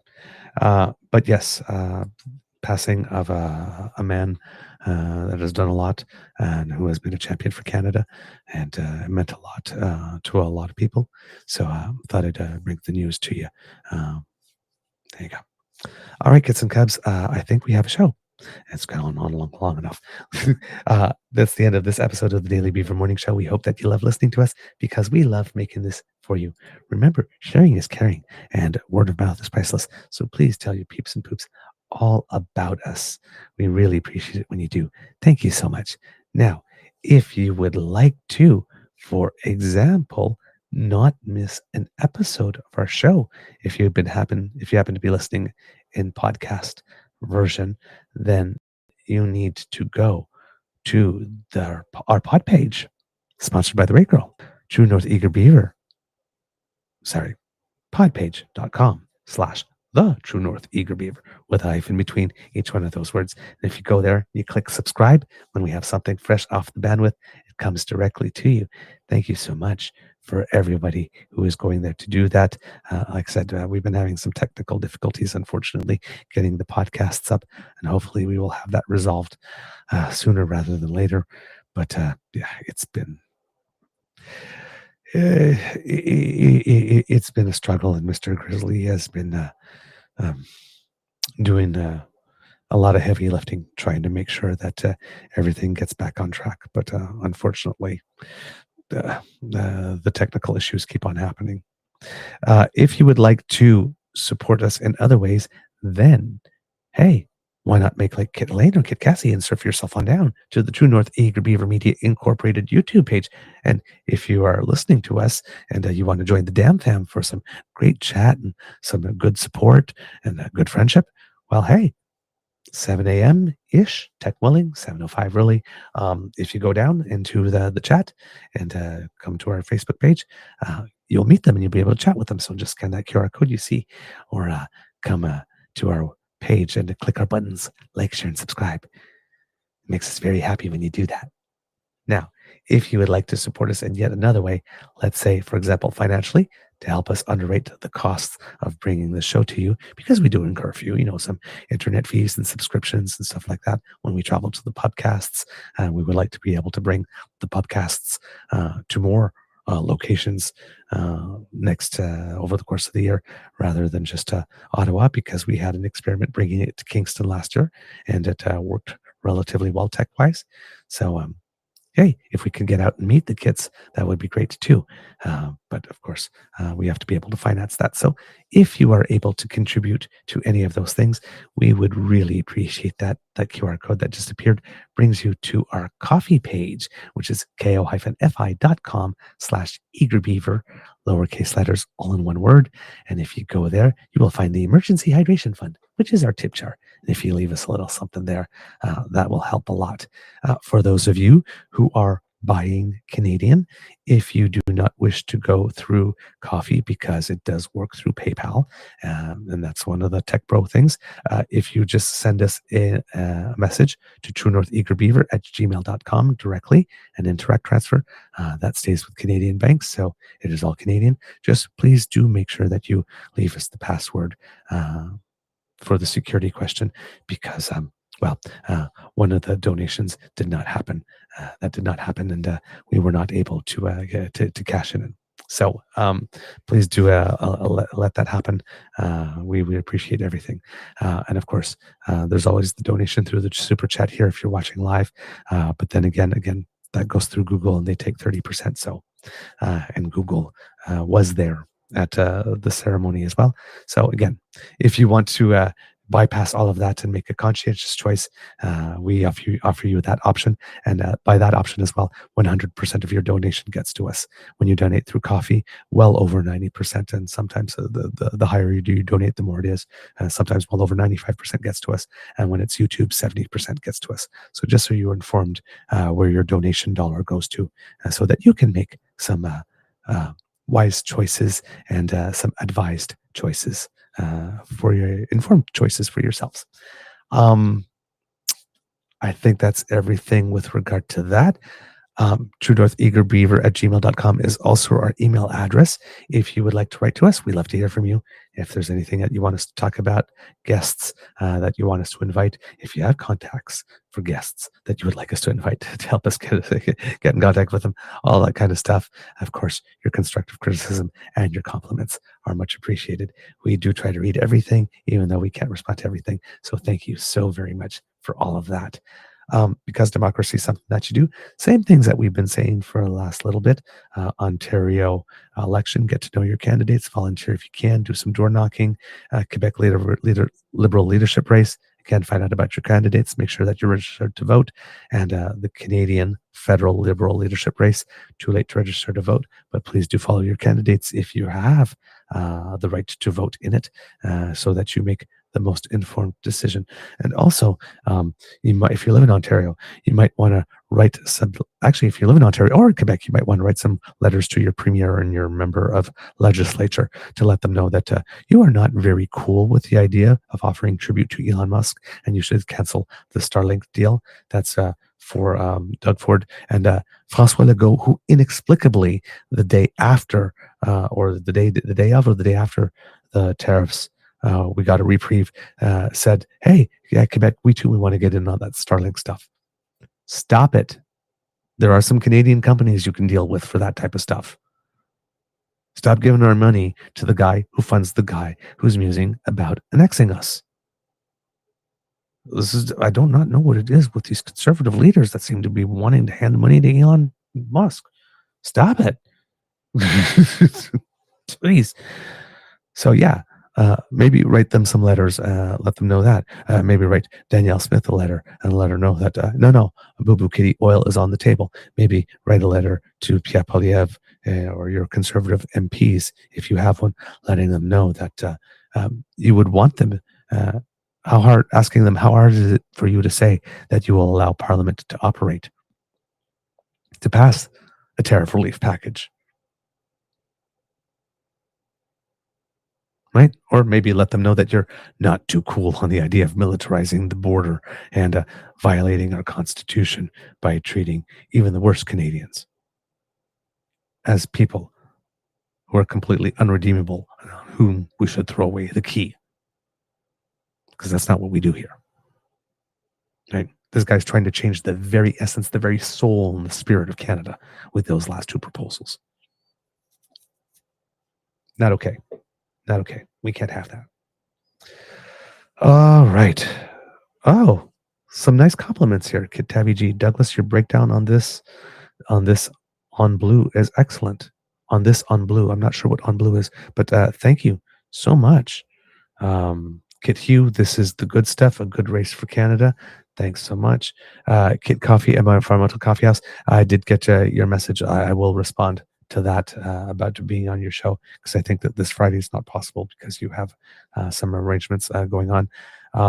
Valentine's Day is still iffy because, well, it's Valentine's Day. You know, I have my beaver sweetie, but we will find something. I know that you mentioned also Sundays at 11 a.m. That might also be possible for me one of these weeks, but we will make it happen. Okay, it is a yes. We just need to find a time. All right. Words of wisdom, kits and cubs.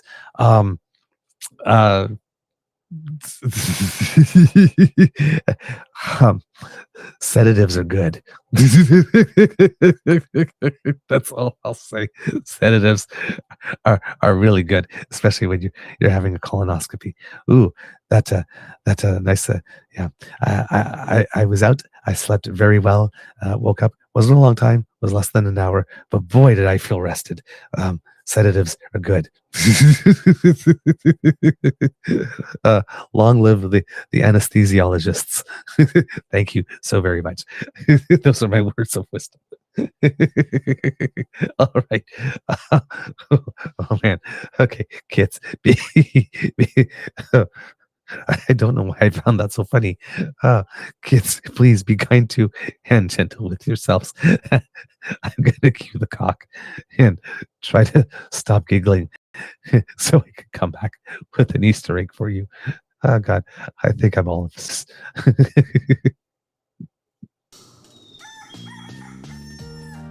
You are listening to a True North Eager Beaver Media Incorporated podcast.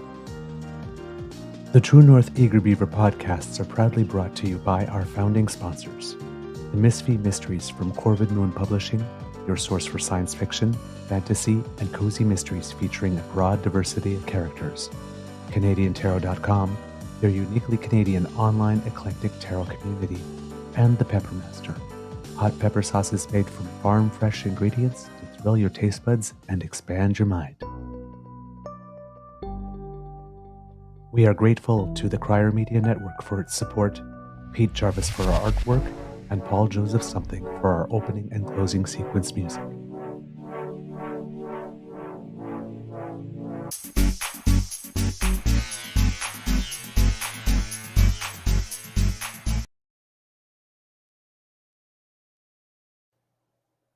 All right, since we're at it here, got a little bit of Canadians who make us proud to talk to you about here, Kits and Cubs, since we're at it. And I think Linda M, Kit Linda M gave us a little teaser of that earlier on in the chat. But wow, incredible weekend for Team Canada in terms of sports. Michael Kingsbury was twice victorious at the FIS Freestyle World Cup in Val-Saint-Côme, Quebec over the weekend, bringing his World Cup win total to 96. Incredible. He was joined on the podium of the single moguls event by his teammate Julien Viel, who finished second for his second career World Cup podium and his first in almost 2 years. So that was good there. And as well, Maya Schwinghammer secured her first ever World Cup victory and second podium of the season in the women's singles moguls final. So that was great for her as well, because she had not finished outside, and she's having a great season because she's not finished outside the top 6 in any World Cup event this season. That's absolutely amazing. And Kingsbury then also won the gold in the dual moguls by defeating Frenchman Benjamin Cavet in the big final. So some gold there. In ski cross, Mariel Thompson, India Sherritt, and Reese Howden raced onto the podium at the FIS Ski Cross World Cup in Vesonas, Switzerland. Near perfect conditions for the race, for the big final, which is great. So Sherritt finished third. Courtney Hoffos also made it to the big final, finishing fourth in that one.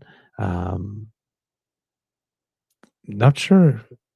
I'm thinking from what I'm getting here, but it's not very clear that they may have swept the podium all three of them, which would be the second time this year that they have done that, if that's the case. Thompson also notched her 35th career World Cup victory in the big final on the Sunday. And in that one, Sherritt had finished fourth, so there was probably two races on that weekend. Sherritt remains atop the overall season standings with 595 points, 11 points ahead of Meyer, and Thompson is third with 581 points, so two of the top three in the season are both Canadians. On the men's side, Rhys Howden finished third in a photo finish on Saturday, edging out Japan's Ryo Sugai at the finish line to secure the final spot on the podium. Okay, so it isn't a sweep of the podium by them three because Howden clearly is male and the other two are female. So all three of them made it, but it wasn't a sweep. Okay, now it makes sense to me because listing them all three in that first sentence gave me the sense that it was a podium sweep. In snowboard cross, Elliot Condé won his first two snowboard cross World Cup victories of the season as the tour resumed in China. He won his heat in every round. He was completely unstoppable on the way there to get his victories, and he's the Crystal Globe winner in men's snowboard cross last year. He placed fourth in the World Cup season opener in mid-December in Cervena, Italy, and then has been doing even better since. And then there's been two podium finishes for Canadian women in ski slope style and the half pipe. Megan Oldham placed second in slope style at a World Cup event in Switzerland. So that is that's in Colorado, but she had finished second in an event in Switzerland as well earlier this season. So that was good there. Let's see, what else do we have? Amy Fraser as well picked up a podium to finish third, and it was her first podium. On the men's side, Evan McEachran was the top Canadian in ski slopestyle, finishing fifth, with Brendan McKay placing ninth in the men's ski halfpipe. And the Canadians will have a chance to compete at home because the next ski halfpipe World Cup is scheduled for February 14th to 15th in Calgary, and the next ski slopestyle World Cup is scheduled for February 20th to 22nd in Stoneham, Quebec. So if you're out there, please have a chance to take an opportunity to go cheer on our Canadian athletes.